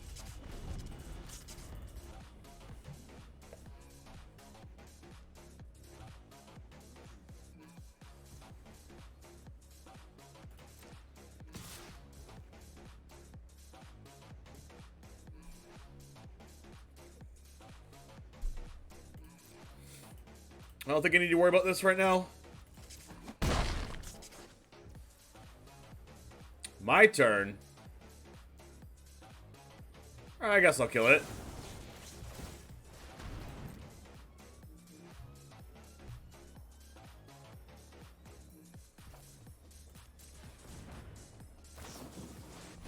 Ooh, phase it out. Sick.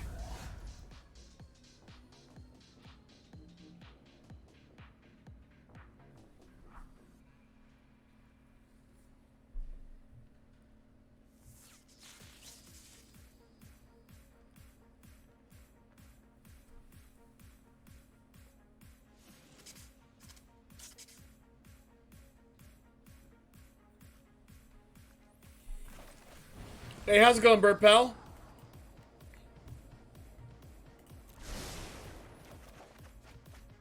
It's a crippling fear.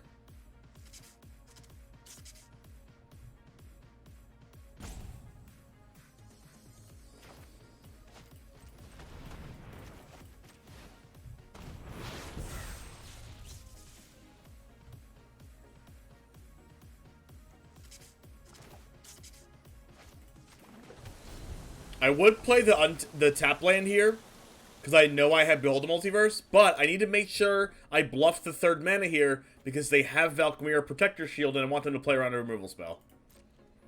Just finished walking neighbors' puppies. I'm good. Hope your morning's going well. It's going very well, thank you. I really hope they don't have another Guardian of Faith, though.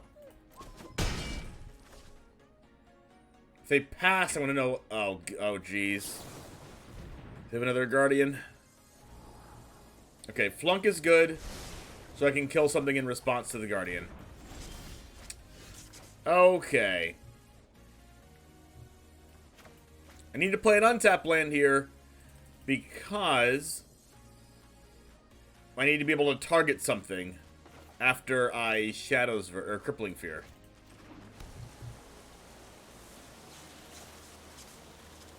Actually, I could have played tap land, right? Well, okay, Shadows Verdict. Okay. Let's see. I think Shadows Verdict's better than Crippling Fear because there's a chance that they could be playing Legion Angel, and Crippling Fear deals with Legion Angel, and Shadows Verdict doesn't. So I think the play really is... I think I did the right play in playing Untap land, so I can Shadows Verdict now. And if they have another Guardian of Faith, I'm going to be screwed. Yikes.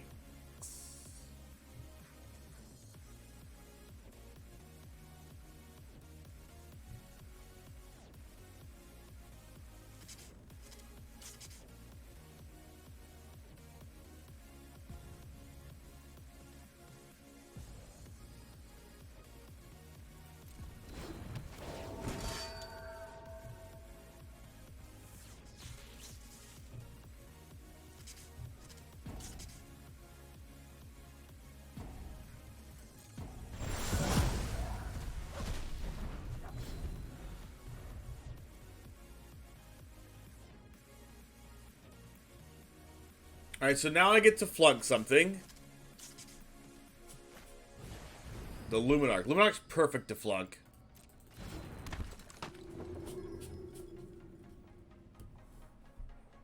Or I could just Crippling Fear them, but I don't want to take the damage.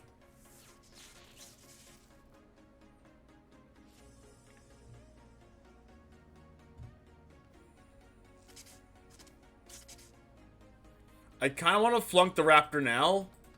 So then they put a counter on one of these and not the Raptor.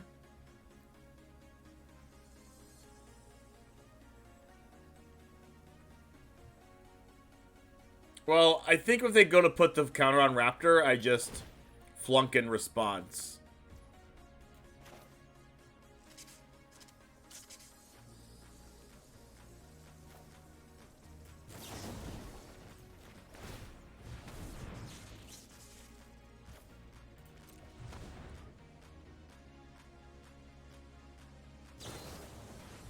Shijiri Shelter. Well, that just punished me super hard. That was just a freaking ultimate punish, and now I die. Wow. I guess, holy crap. I guess I died regardless to the Shelter. Because even if I targeted the Aspirant, they would have sheltered the Aspirant and grown the Raptor anyway. I guess I should have Crippling Feared last turn then.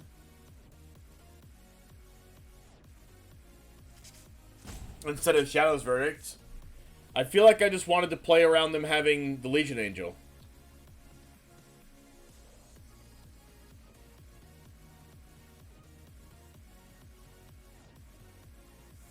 I guess we didn't make the right plays here.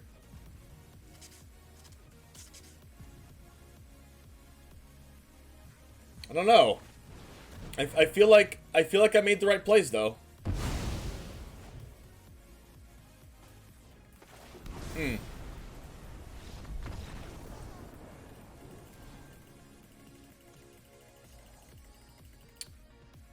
Interesting.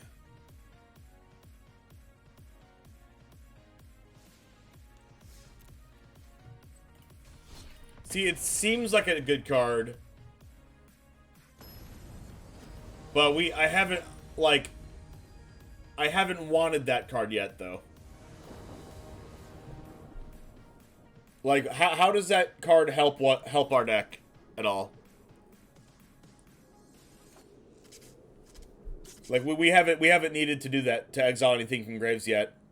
Or like in this deck, we don't need to attack until like a bunch of turns in the future, right?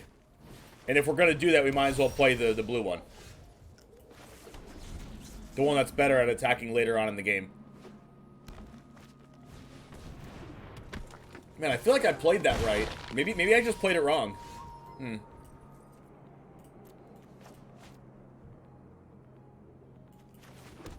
Weird.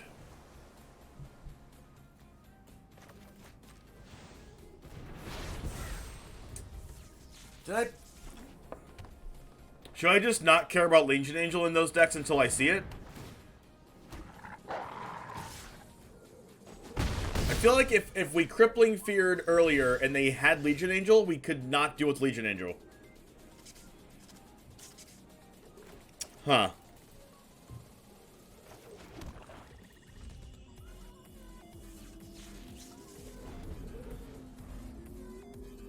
Maybe I just did make the right play and got punished.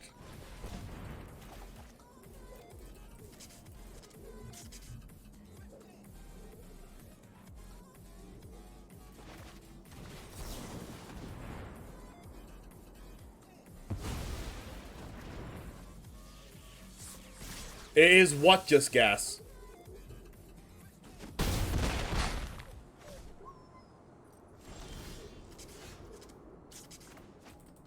Is it just GG? I don't know. Maybe.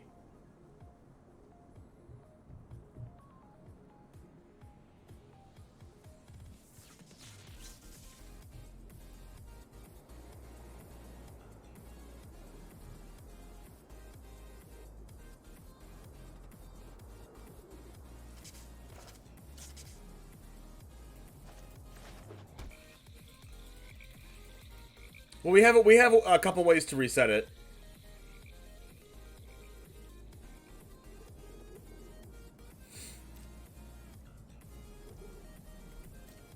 We have Divide by Zero to bounce into the hand to reset it, to make them put a whole bunch of mana into it. Glad to see you're still playing the best archetype in Magic. How are the games going? Pretty good. We're winning more than we're losing. What is this card? ETB Learn? Okay.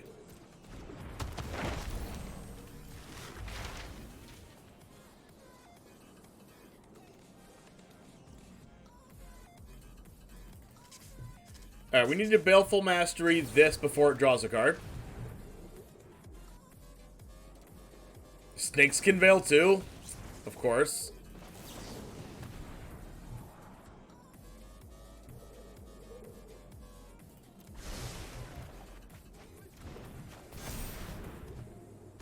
And we're dead to Gnarled Professor next turn.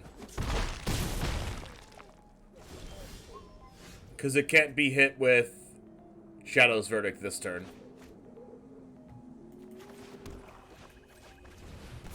Really weird.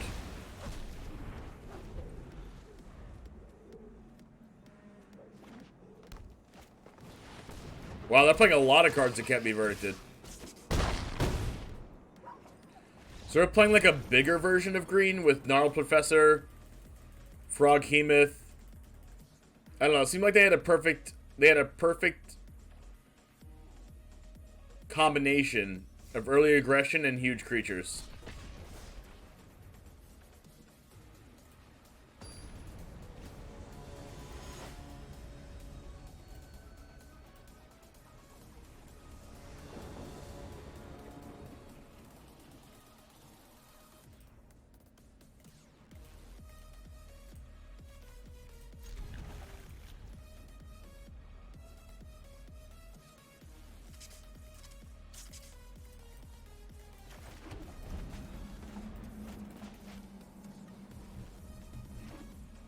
Did Big Green win Homelandia? I don't know.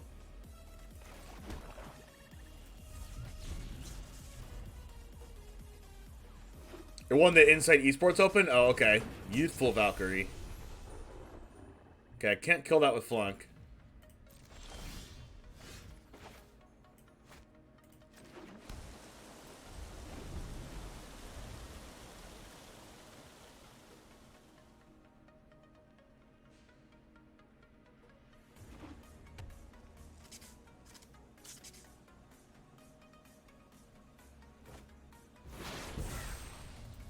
So I guess I'm just going to divide by 0 this.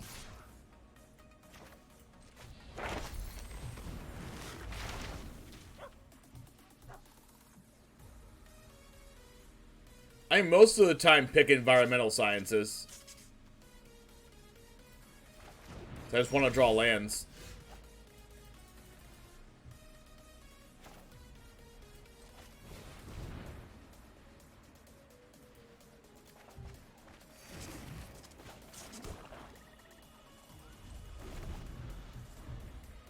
Mono green is first and second in every single, but I think one standard 2022 tournament so far. That's pretty good. This gains life, but one more.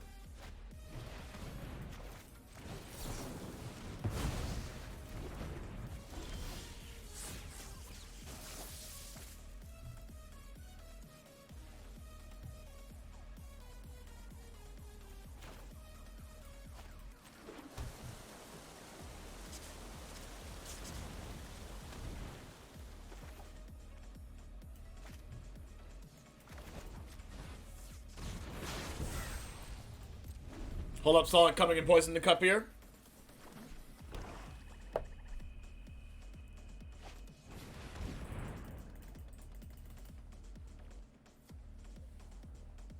I can't flunk this unless I play another card. Guess I'll Solid coming this.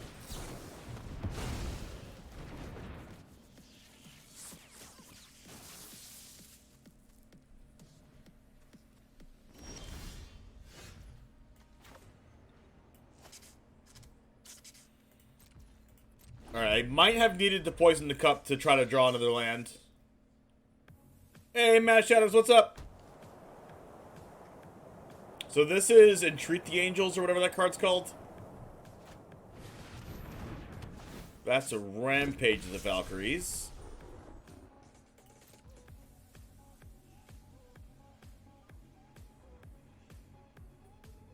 I think I need to poison the cup this. I want to flunk it, but I need to draw a land.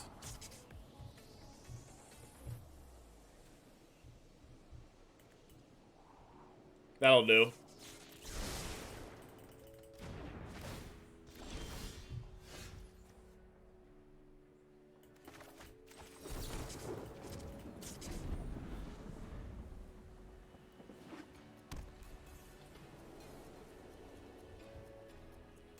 Yeah, I like this deck too.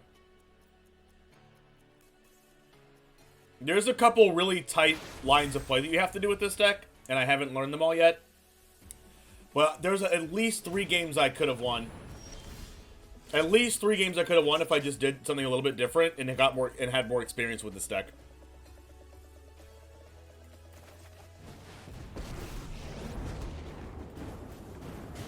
Oh, look. Make an 8/8. Another task page with a wall. Apparently, I can create your doom in dog form.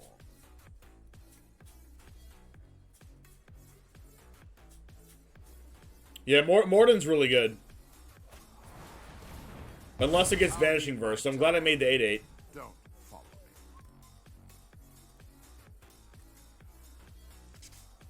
Yeah, green-white aggro seems really good too, Rizel. Then a Vanishing Verse my dog?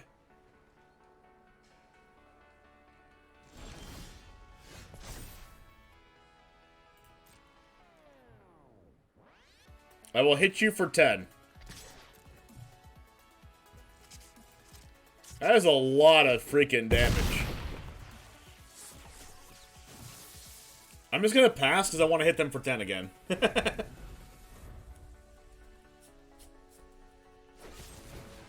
No, not Soul Shatter.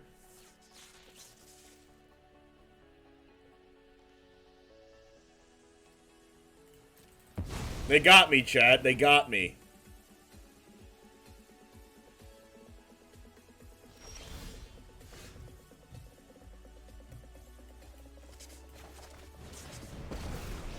Yes, the token gets +2/+2 for each card in your hand. Welcome to Witherbloom College. Which is absurd.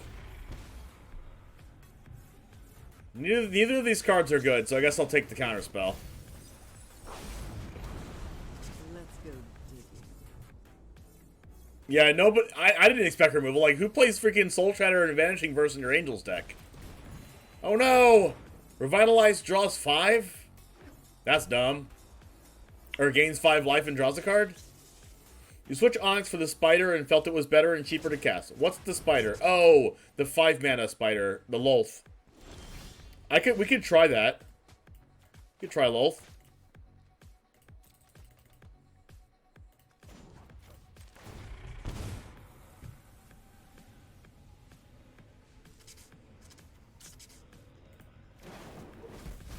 Yeah, it also makes 2 blockers, that's true. I never thought I'd miss the library.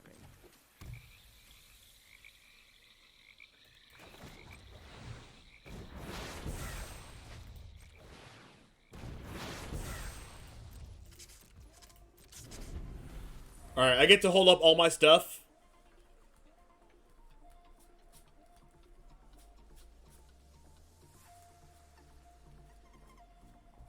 Let's go! What's up, Sepsis?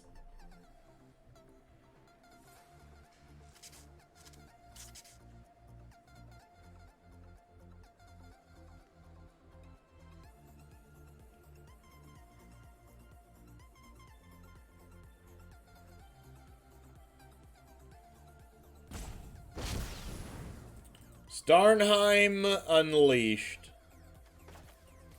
Goodbye. Hey, Sepsis, thank you for the 2 gifties. Andrew and Gorbachev. Make sure to give Sepsis Bear a huge thank you. We are now two subs closer to our piano stream and Charizard onesie stream. It's gonna happen, chat. It's gonna happen. We emerge victorious. You have a piano? Yes, I do. It is right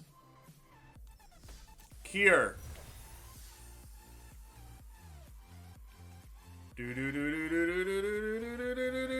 Yeah, that.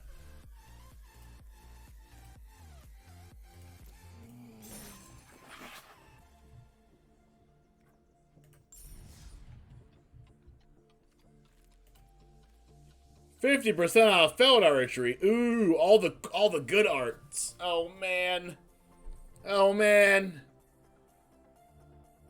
Look at the shade. Look at the Scute. Look at the Felidar Retreat. It's taking my money.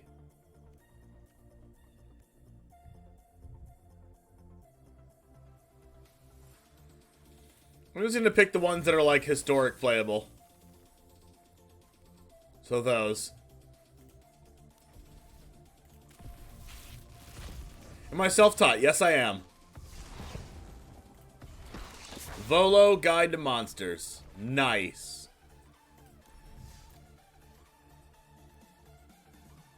You spent quite a bit of this game in Apex. I've only played Apex once and got through the tutorial and then was not interested anymore.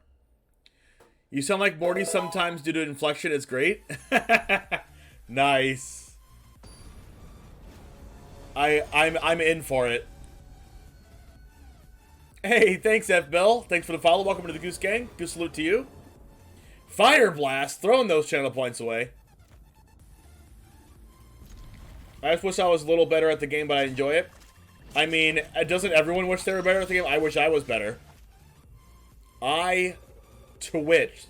You think this thing streams? It says Twitch, doesn't it?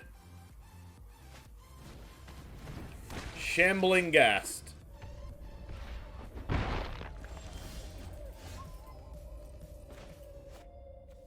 Well, they're playing freaking Mardu.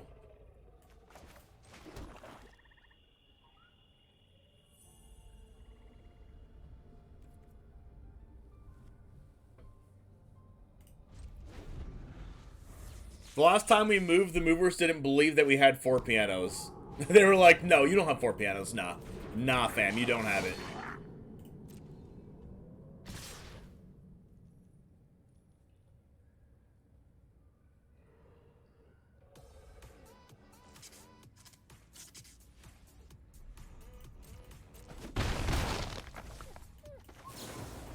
Doing this so I don't take damage from it.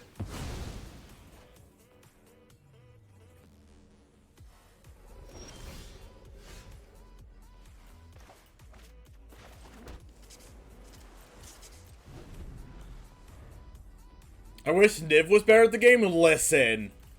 You don't speak bad about my Niv Visitor Reborn, okay, Garbage Chomp? You don't speak bad about him.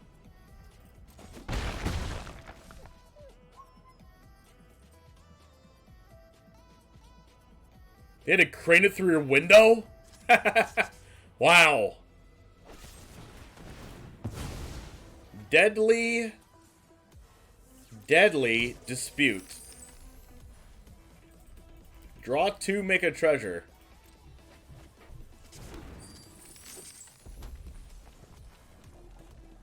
Okay.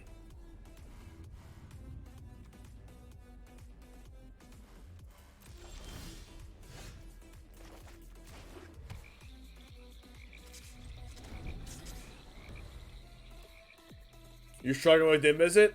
I really like Niv Visit. I mean, the thing about Historic, though, is that, like, you should just play a deck that you like playing, regardless of how good or how bad it is. I would like to send that back to the hand. And I would like to get an Environmental Sciences.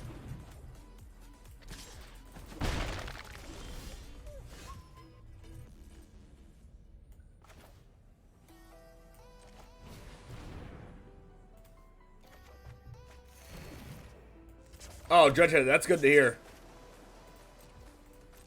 I get this card almost every single time. It's just so important to hit your land drops in these decks. Snarl.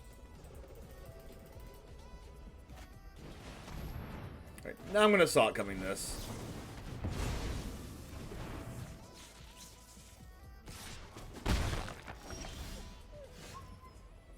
That was a good draw.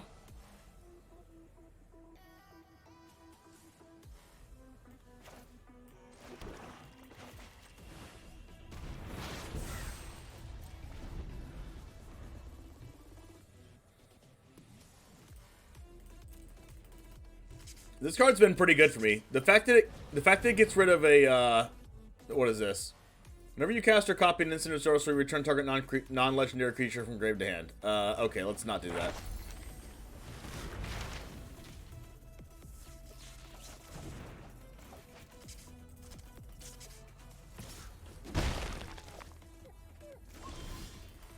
All right, Professor Onyx.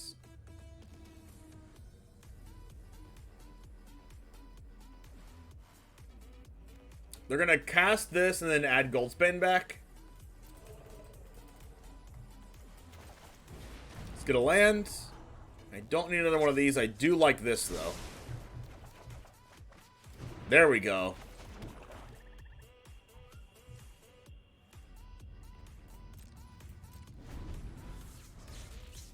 Yeah, the reverse side's pretty good, too. Especially because they're playing a lot of things that like to be sacrificed.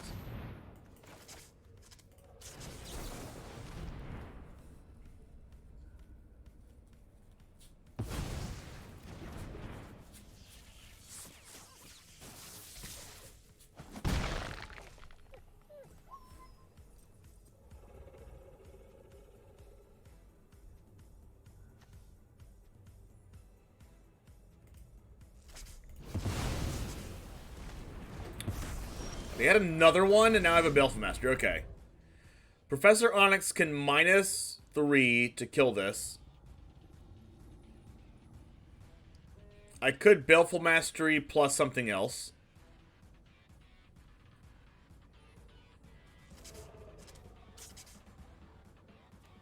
I think I'm going to get the Onyx down, though. And then kill the Extus. Because it lets my Professor Onyx start gaining more life. if they can't kill Onyx, and I don't think they can, but I mean, I guess they can prove me wrong. Okay, now they can. Hey, what's up, Rumty? That's a yikes. Guess you don't need my help. Alright, so let's go ahead and flunk this now. Because update is available. Okay, I need to restart after this.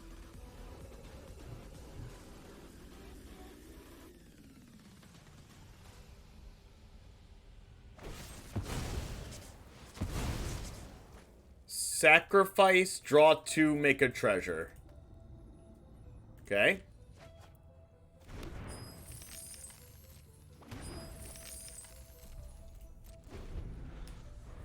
Alright, now I can either Graven Lore or Baleful Mastery.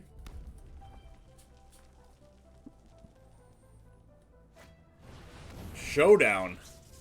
Ow.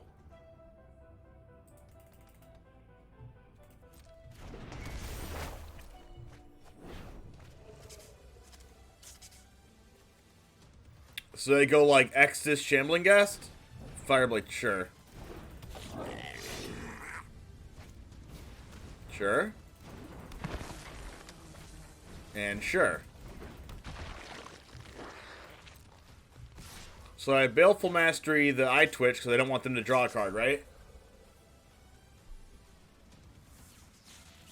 No, I should Baleful Mastery this. That's fine. I'm gonna try to Graven Lore for a counterspell for the Exodus.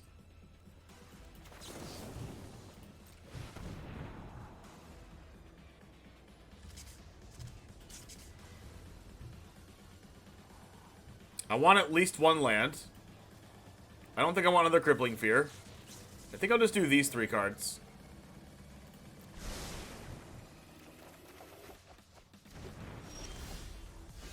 Yeah, that works out.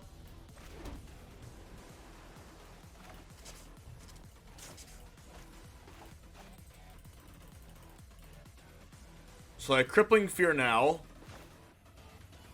And then I have 4 mana open.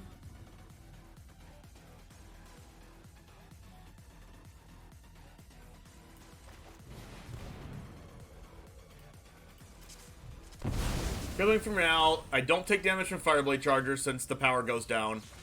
Showdown of the Skulls doesn't get to put counters on their stuff. I like their deck, though. Make a treasure token, learn. They're playing enough little creatures to make this card even better. And they're playing enough non-legendary good creatures to make Exodus good. To get back cards like Goldspan Dragon. So, I like it.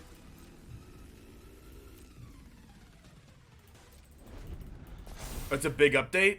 Yikes. So, they're going to want to cast Exodus, right? And then, I think I'm going to counter it, but I also kind of want to counter this, but I can use removal spells to get rid of the 4/4, I guess. Alright, Exodus. I think I have to saw it coming this. Because they have this that they can cast now, and they're going to get their Goldspan Dragon back, and I do not want to deal with another Goldspan Dragon.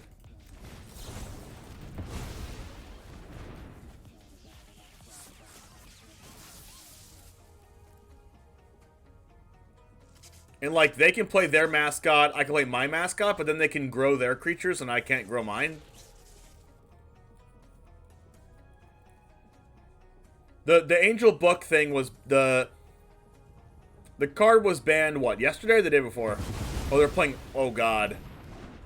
They're gonna... Now, how many times have they tried to get this Exodus on the battlefield? They finally got it on the battlefield? Okay, I have Baleful Mastery now, which is good. Oh, it gets haste and has double strike. Okay.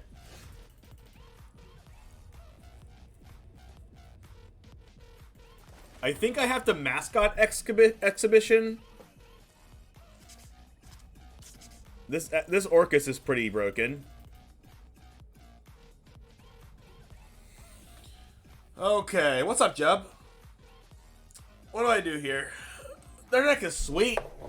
I think I'm just, like, dead a lot of ways here.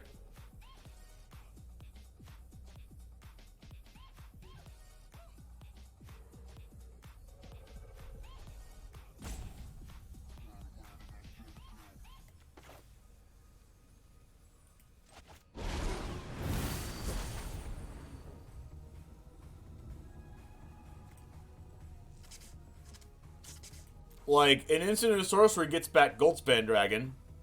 So, like, I want to kill this, but I also want to kill this because this thing will get counters and it has trample.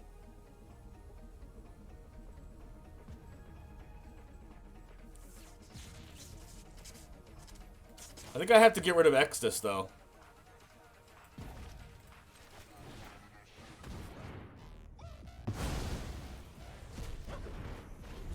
Oh, sick jump. I think I might just die to Orcus, depending.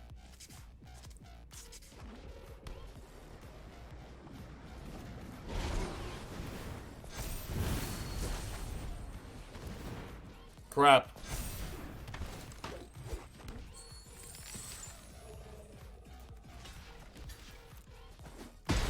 Alright, I need to get rid of, like, their board now. Okay, that's a good start.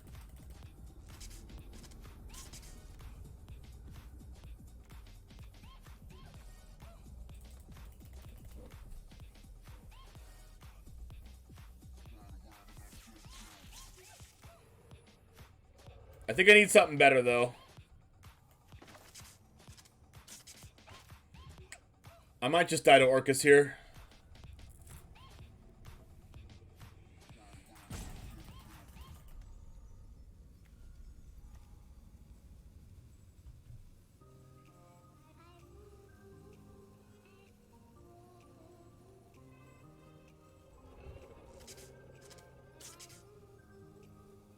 Land and Mastery doesn't save us because they have a flyer.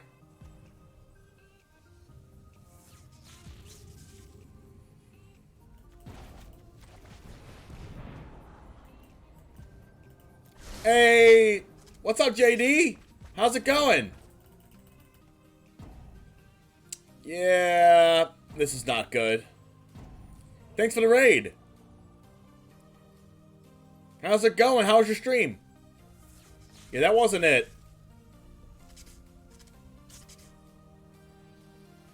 I needed to, like, double Crippling Fear that turn.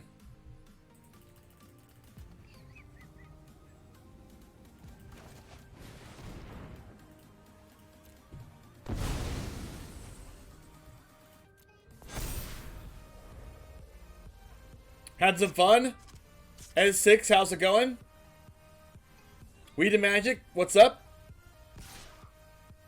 Did you play Standard 2022 or you played Historic? Well, this deck was pretty sweet, but like they tried to put that one creature on the board like a lot of times, and they finally got it on board, and then I died.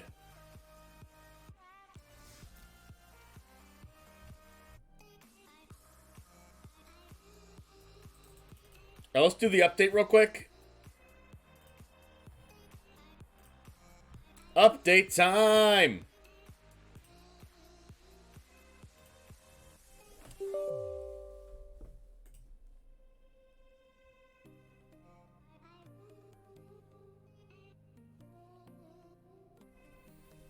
Have I tested Mordenkainen? Yes. Thoughts are, it's really good, and I think it's better than Liliana.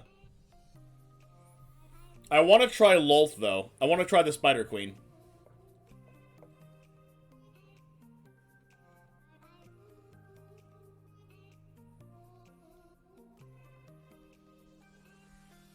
They did ban the triple white card that makes 3/3s. What's my top 5 in D&D set? If you want to know my top 5, watch my YouTube video that I talk about it. I go over the whole thing, and at the very end of the video, I do that. So you can just like look at the YouTube video, fast forward to the end, and you'll find it.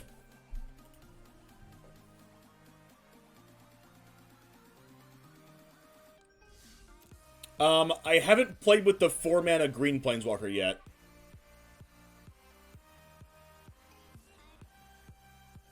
Yeah, Morden is worth at least 1 craft.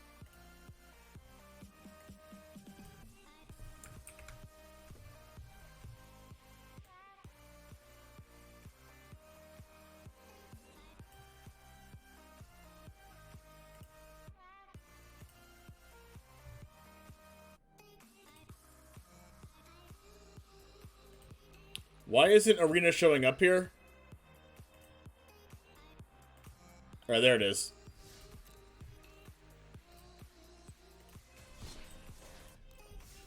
I honestly don't think Liliana's good enough.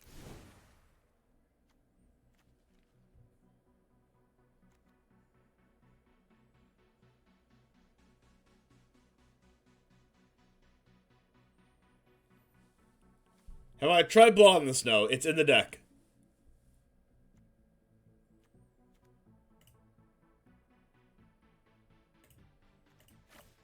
I'm gonna try Lolth real quick.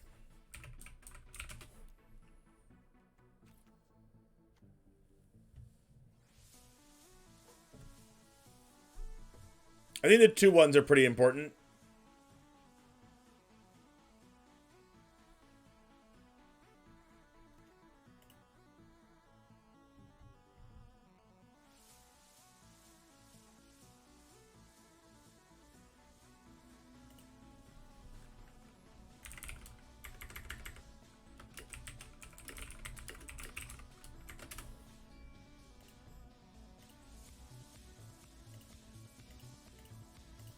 The thing, Z.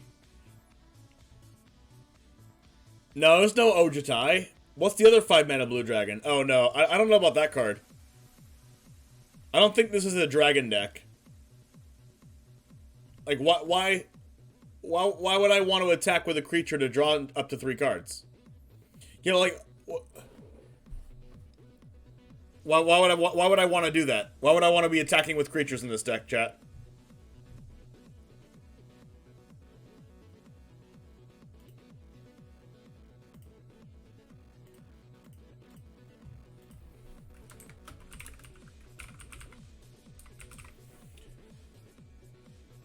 Alright guys, make sure one thing before I start my next match. One thing before I start my next match.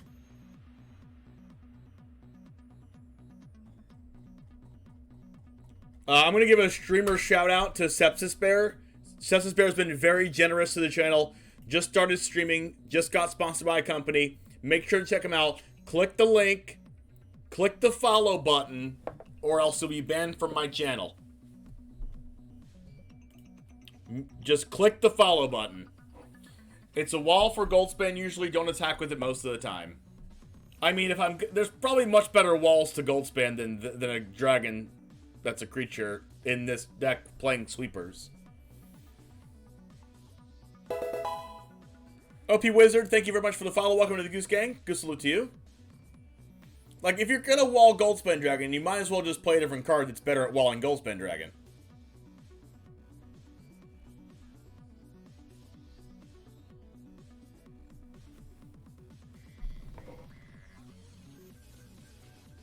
Played a Blood in the Snow? I don't even really like this card. This card's 6 mana. It's only there to, like, bring my Planeswalker back.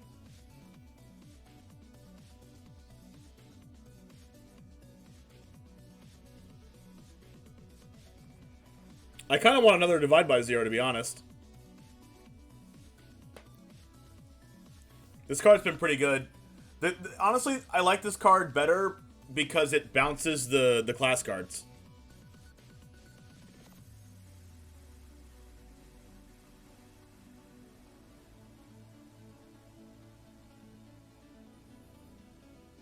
Yeah, Soul Shatter could be good.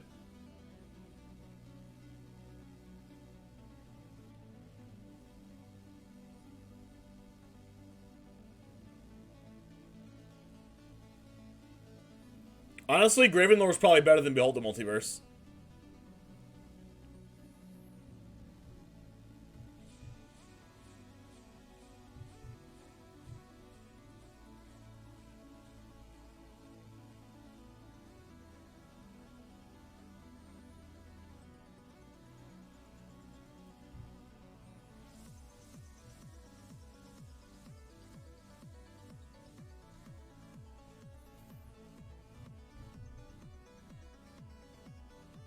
I think I like doing this and this. Baleful Mastery is just so well-rounded that I think I want to keep it.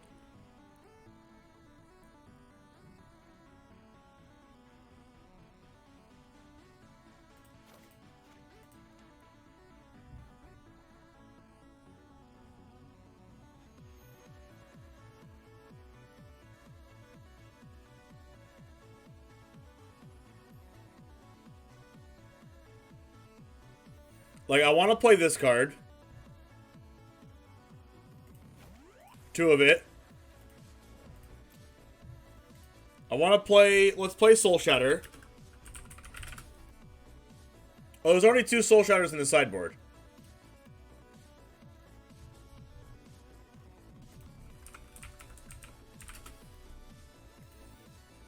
So let's move a Soul Shatter to here. And move Crippling Fear to the sideboard. And then put 1 more Soul Shatter in the deck.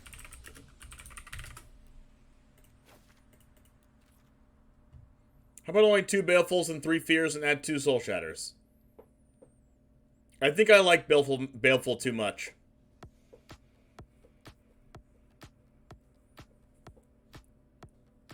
So 2 Mordens, 2 Lulths. Give me Shark Typhoon.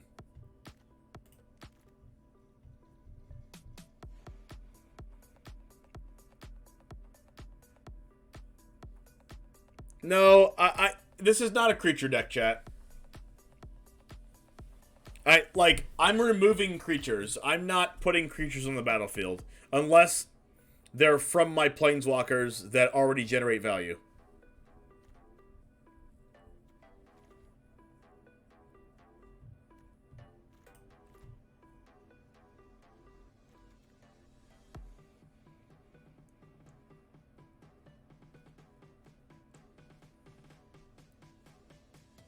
Is Blood Chief's not better than Baleful?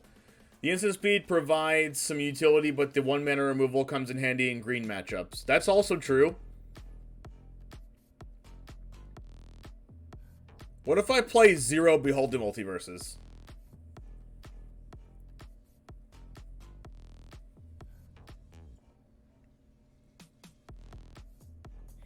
Well, Behold the Multiverse is a good mana value for what I want to be doing on curve.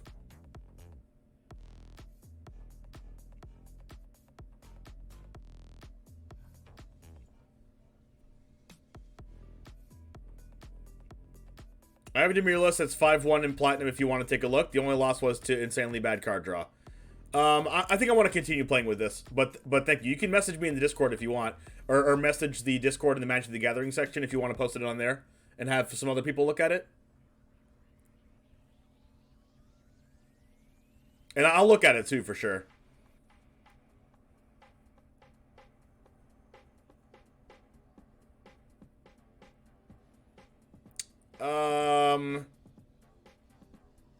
One more card.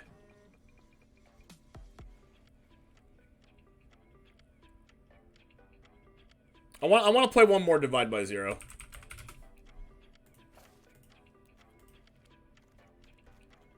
Honestly, I think Confront the Past is like pretty bad. But like, I guess it could be good against other Planeswalker decks.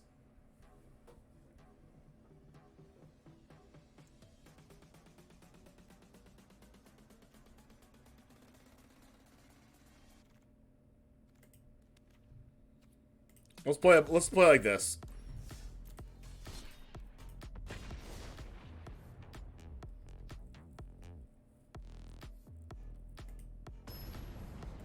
Yeah, but like the times where you do that is just so few and far between, it might not even be worth the sideboard slot.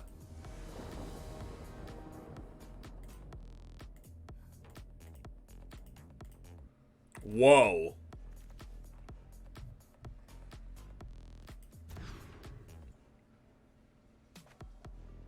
Yeah, I would love a best of 3 queue.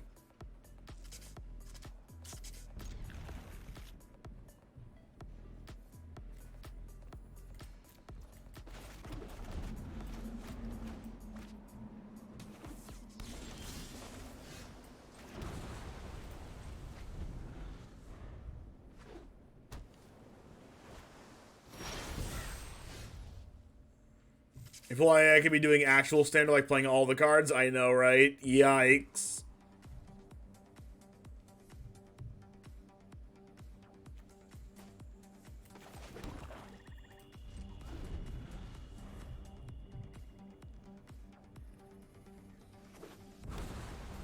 Mono blue? I do not want to play against mono blue. This is the worst.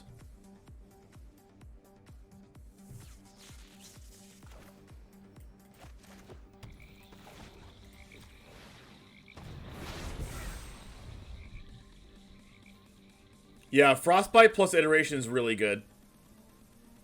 Missed a land drop. Or not. Just go into second main.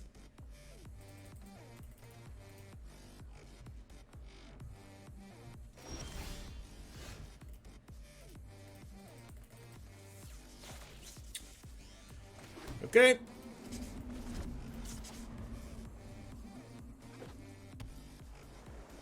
So you're playing black removal, blue counter spells, and maybe the blue dragon and goldspan dragons and frostbites and iterations. Seems good.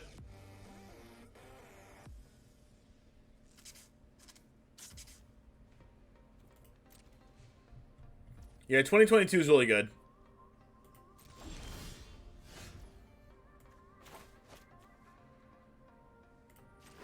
I just need to make sure I hit land drops and make sure I don't,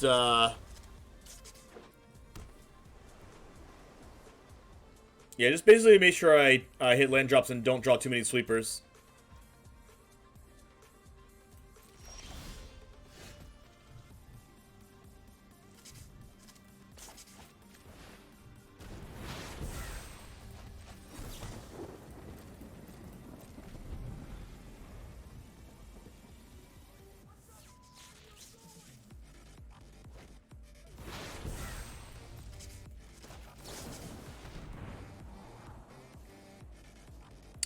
I think I want both of these.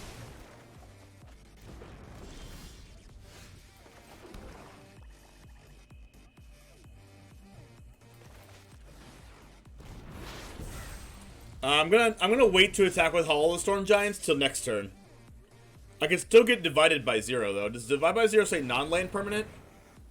Well, they cast this for 5. I could just Soul Shatter this.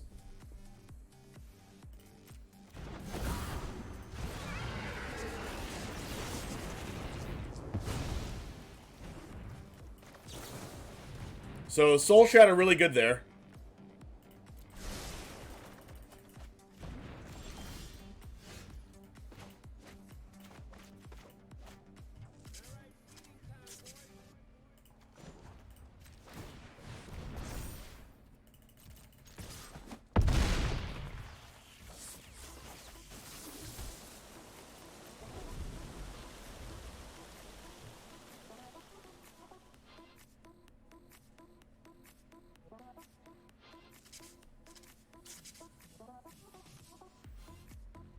Well, yeah, that's the point.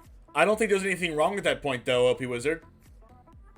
I don't think there's anything wrong with that unless like you love playing Standard and like the way that Standard is now and love playing Eldraine, then that's fine. Then play it. But I don't think it's necessarily a bad thing or wrong to have another opportunity for people to play Standard that were kind of tired of the current Standard. What am I doing now? Am I just attacking again?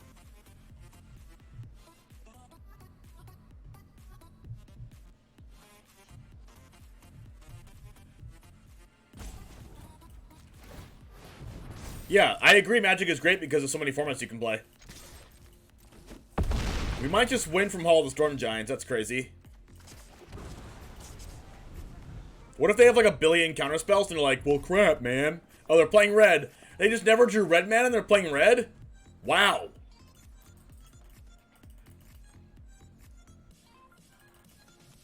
And if they cast an extra turn spell, I can just saw it coming and win the game. Galazeth. I think I win if I saw it coming this now.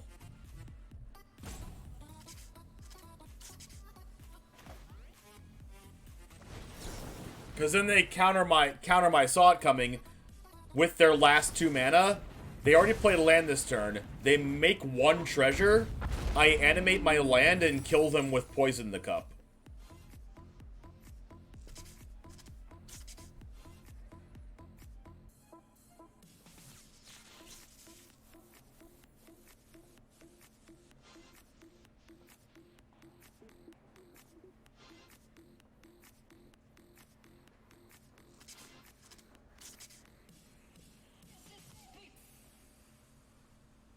Well, think of it less...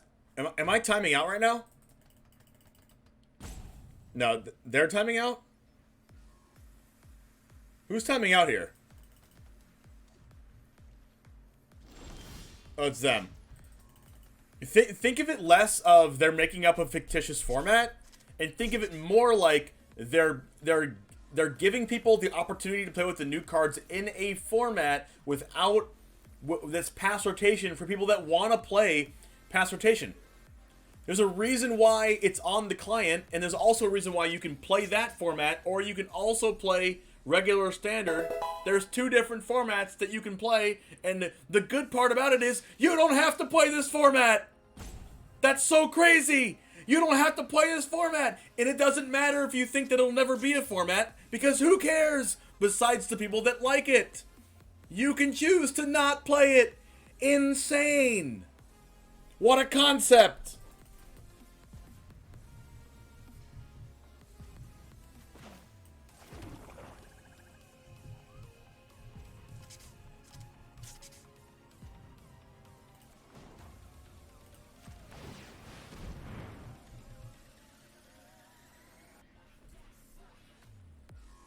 The point of playing this is testing post-rotation. Well, to you it is.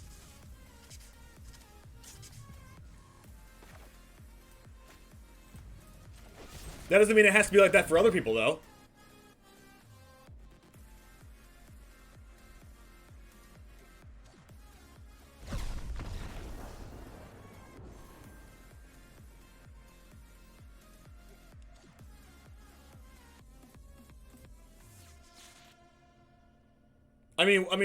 What kind of Kool-Aid are you talking about, Wizard?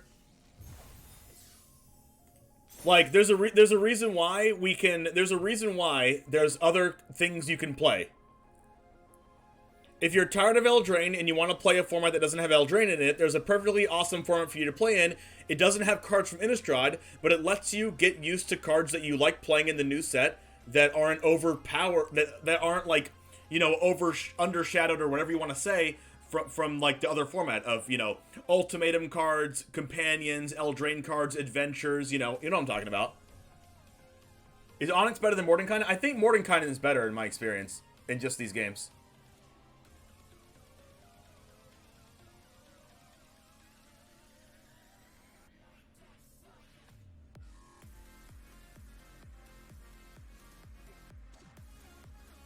Imagine, Affialo, I don't think OP Wizard's getting tilted that I'm not playing the format. I think they're just talking about the format in general. Or Watsy could make cards that are good enough for standard so we can just play standard. Okay, you have to, OP Wizard, okay, this is your last chance, you're gonna get timed out.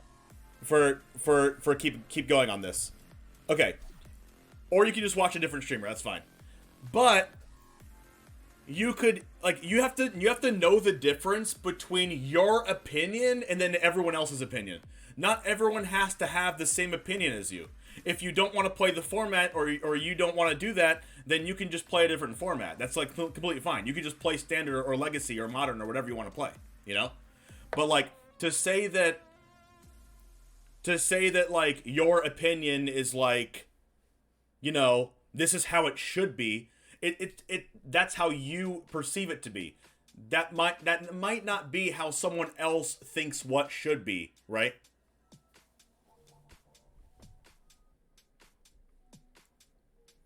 So, it's important to distinguish what you think should happen with what other people could think should happen, you know? The other formats are available to play right now. I don't understand what the problem is. Exactly. And that's one of the best things about Magic, though, is that you can choose what format to play, right? Like, I played Historic yesterday. We playing Standard 2022 today. When Innistrad comes out, we'll be playing Standard then.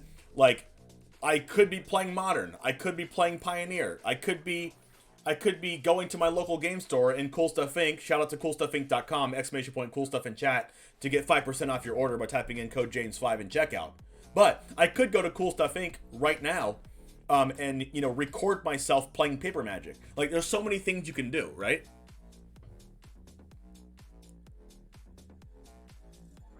Then ban cards from Eldraine that make it too OP for standard. like they have done since for. I mean, they do. I mean, would you rather them not push the limits on powerful cards? I would rather than push the limits on powerful cards, in order to make the game really fun for people, and then have a card be too broken and then ban it, than the other way around. Because the other way around is gonna make people say this, man, this format's not this set's not powerful enough. This is not fun for me. I like playing with good powerful cards, and these cards just aren't good. So I just don't want to play Magic. Right? You want to be able to appeal to playing with powerful cards, but so you want to like push the envelope on what's too powerful, like Oko. Obviously, like, Oko's too powerful, right? So like you ban Oko, and then everything else is fine. Name 3 cards in Standard right now that make the last 2 sets unplayable, then ban those cards. Name 3 cards in Standard right now that make the last 2 sets unplayable, then ban those cards. I mean, unplayable is also subjective. Like, there's no, like, clear what's unplayable and what's not. It depends on the person. Even if the power level is comparable, I really like the idea of future Standard going forward. And me too, yeah. Being able to test and play the cards without worry about the oncoming rotation is really nice. Yeah, like, it would be nice to have Innistrad in this, but obviously Innistrad's not out yet. So it's good to be able to play with and practice the cards in Innistrad, even if the format's not a real format. It's gonna be this plus Innistrad, so you get to test and see what you like in this set going forward after rotation, and then when Innistrad comes in, add the Innistrad cards to your deck, make your deck better, and now you have the deck you want to play. Like, that's what's really cool about this Standard 2022 format, even though it's not a real format and there's no like real tournaments with it. There was a Hooglandia Open with Standard 2022, so you can call that a real format. It really was. Mono Green won it. It did a really good job. They did a really good job casting it with Ali Eldrazi and Jeff Hoogland in that tournament. So, I mean, what do you call a real format? A format that doesn't have tournaments with it? I mean, if a format has tournaments, doesn't it make it a real format? I mean, now you got to ask that question.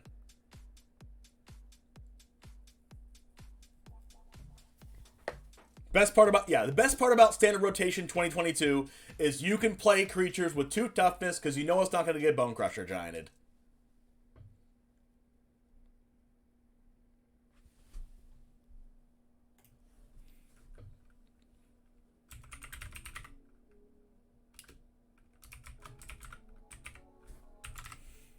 All right, OP Wizard. If you're gonna bash Wizards on my channel and say that they're super trash, then you can come back in 10 minutes and think about that.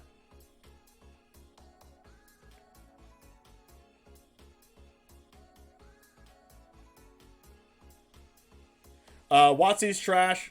WotC isn't trash. They've created a game that... Yeah, they created a game that a ton of people play. They make a ton of money. They make a ton of products that a lot of people enjoy. They appeal to so many different types of people. I'm not going to say they're like the best company ever.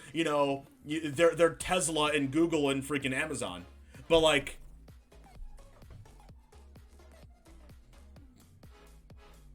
But like, they're doing their best. They do their things to make money. I'm not saying they're the best company ever, like I just said, but they one thing they do a really good job at is providing a way for a lot of people to play their game.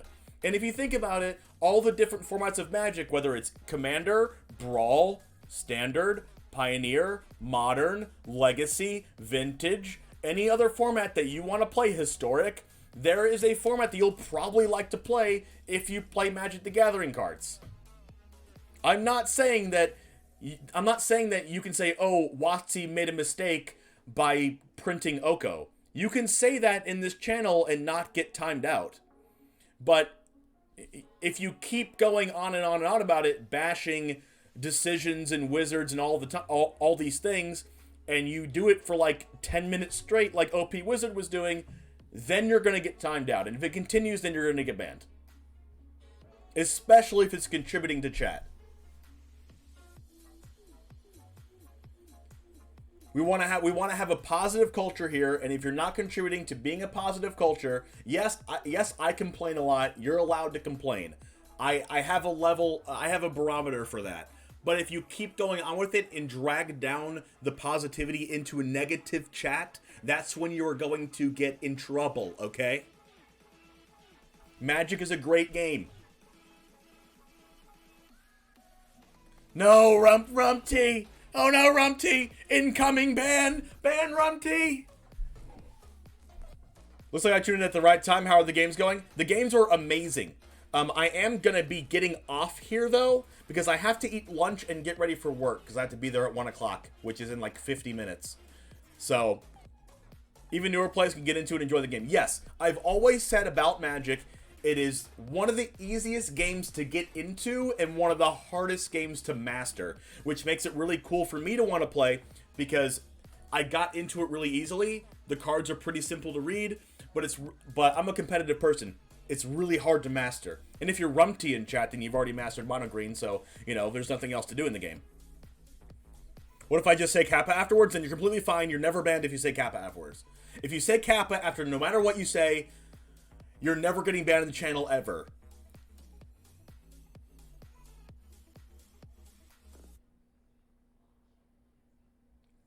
Probably blocked by Jeff. I mean, you know, it is what it is. I mean, if they come back in the chat after 10 minutes and start being negative again, then they're going to get a ban. But hopefully they had enough time to think about the way they were acting here. If you feel that way about the company, why watch streamers play the game and play the game yourself? Just find a different game. Yeah, find a different game, find a different company. If you don't like it that much, don't play it. You know? If you have a bad relationship with the company, with the game, with the gameplay, with the format, or whatever, and you're still playing it, that's not on Wizards, that's on you. Really small Kappa spaced.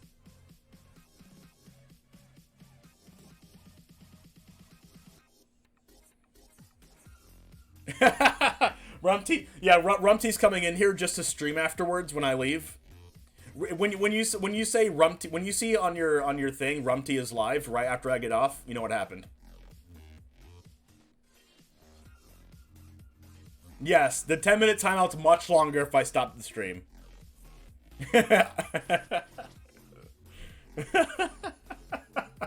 That's what's so funny to me, though. That's what's so funny to me, though. Like all joking aside, if you don't like a streamer, if you don't like a channel on the television, if you don't like the Netflix show you're watching, what do? You switch the channel. If you don't like the format you're playing in Magic, you switch the format. If you don't like the format or the cards, don't play the game, switch to a different game. There's so many games that are amazing to play. Yu-Gi-Oh! Is an amazing game. There's a lot of bad things to say about it. There's a lot of good things to say about it. I played it professionally for a long time. Really good game. You could play Hearthstone. Very good game. Very popular. You can also play Legends of Runeterra. You can play League of Legends. There's so many games to play.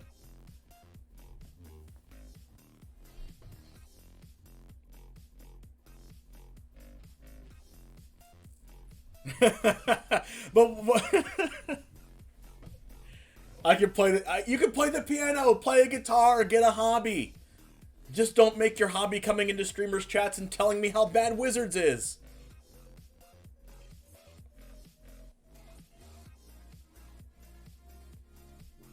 You go so bad you had to quit? I mean, it's not for everybody. I should just say that. That's true, Soaking Cork. It definitely got the attention, but not for long. Not for long. If you're a mod on this channel, you can go back up and read it, but it wasn't anything like that bad, let's be honest. It was just the negativity that I already gave them one chance on, and they blew the chance. Alright. I gotta eat lunch, I gotta get ready for work. We're gonna go ahead and go over to a different channel here. Is Oompa still streaming? Yes. You should be a mod, you got a 1 by your name? I mean, with being a mod comes great responsibility, Mad Shatters. I don't know if you can handle it. Message me in Discord if you want to, Mad Shatters, and I'll see what I can do. Please, I sub to my YouTube channel. I also have a VOD channel if you want to watch the entire stream, start to finish. If you'd like on YouTube, I have a VOD channel. First channel there is my main channel. Second channel there is my VOD channel. You'll find the Stream League on my main channel if you want to watch that through. Historic Stream League with me and Jim Davis. So So make sure to sub to those if you want to watch the stream. If you miss some of it, or if I'm not streaming on a certain day, you can watch it there as well. Bye forever. Oh no. Thanks, Zach. I'm almost done with my training, so we should be okay. Rumty goes live now.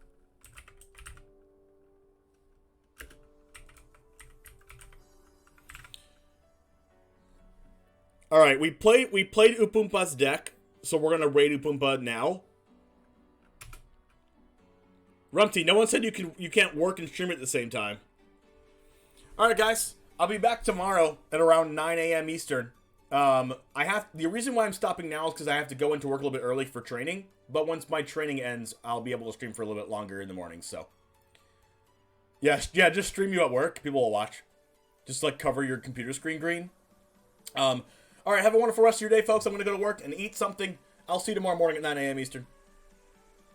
And as always, Goose Gang out.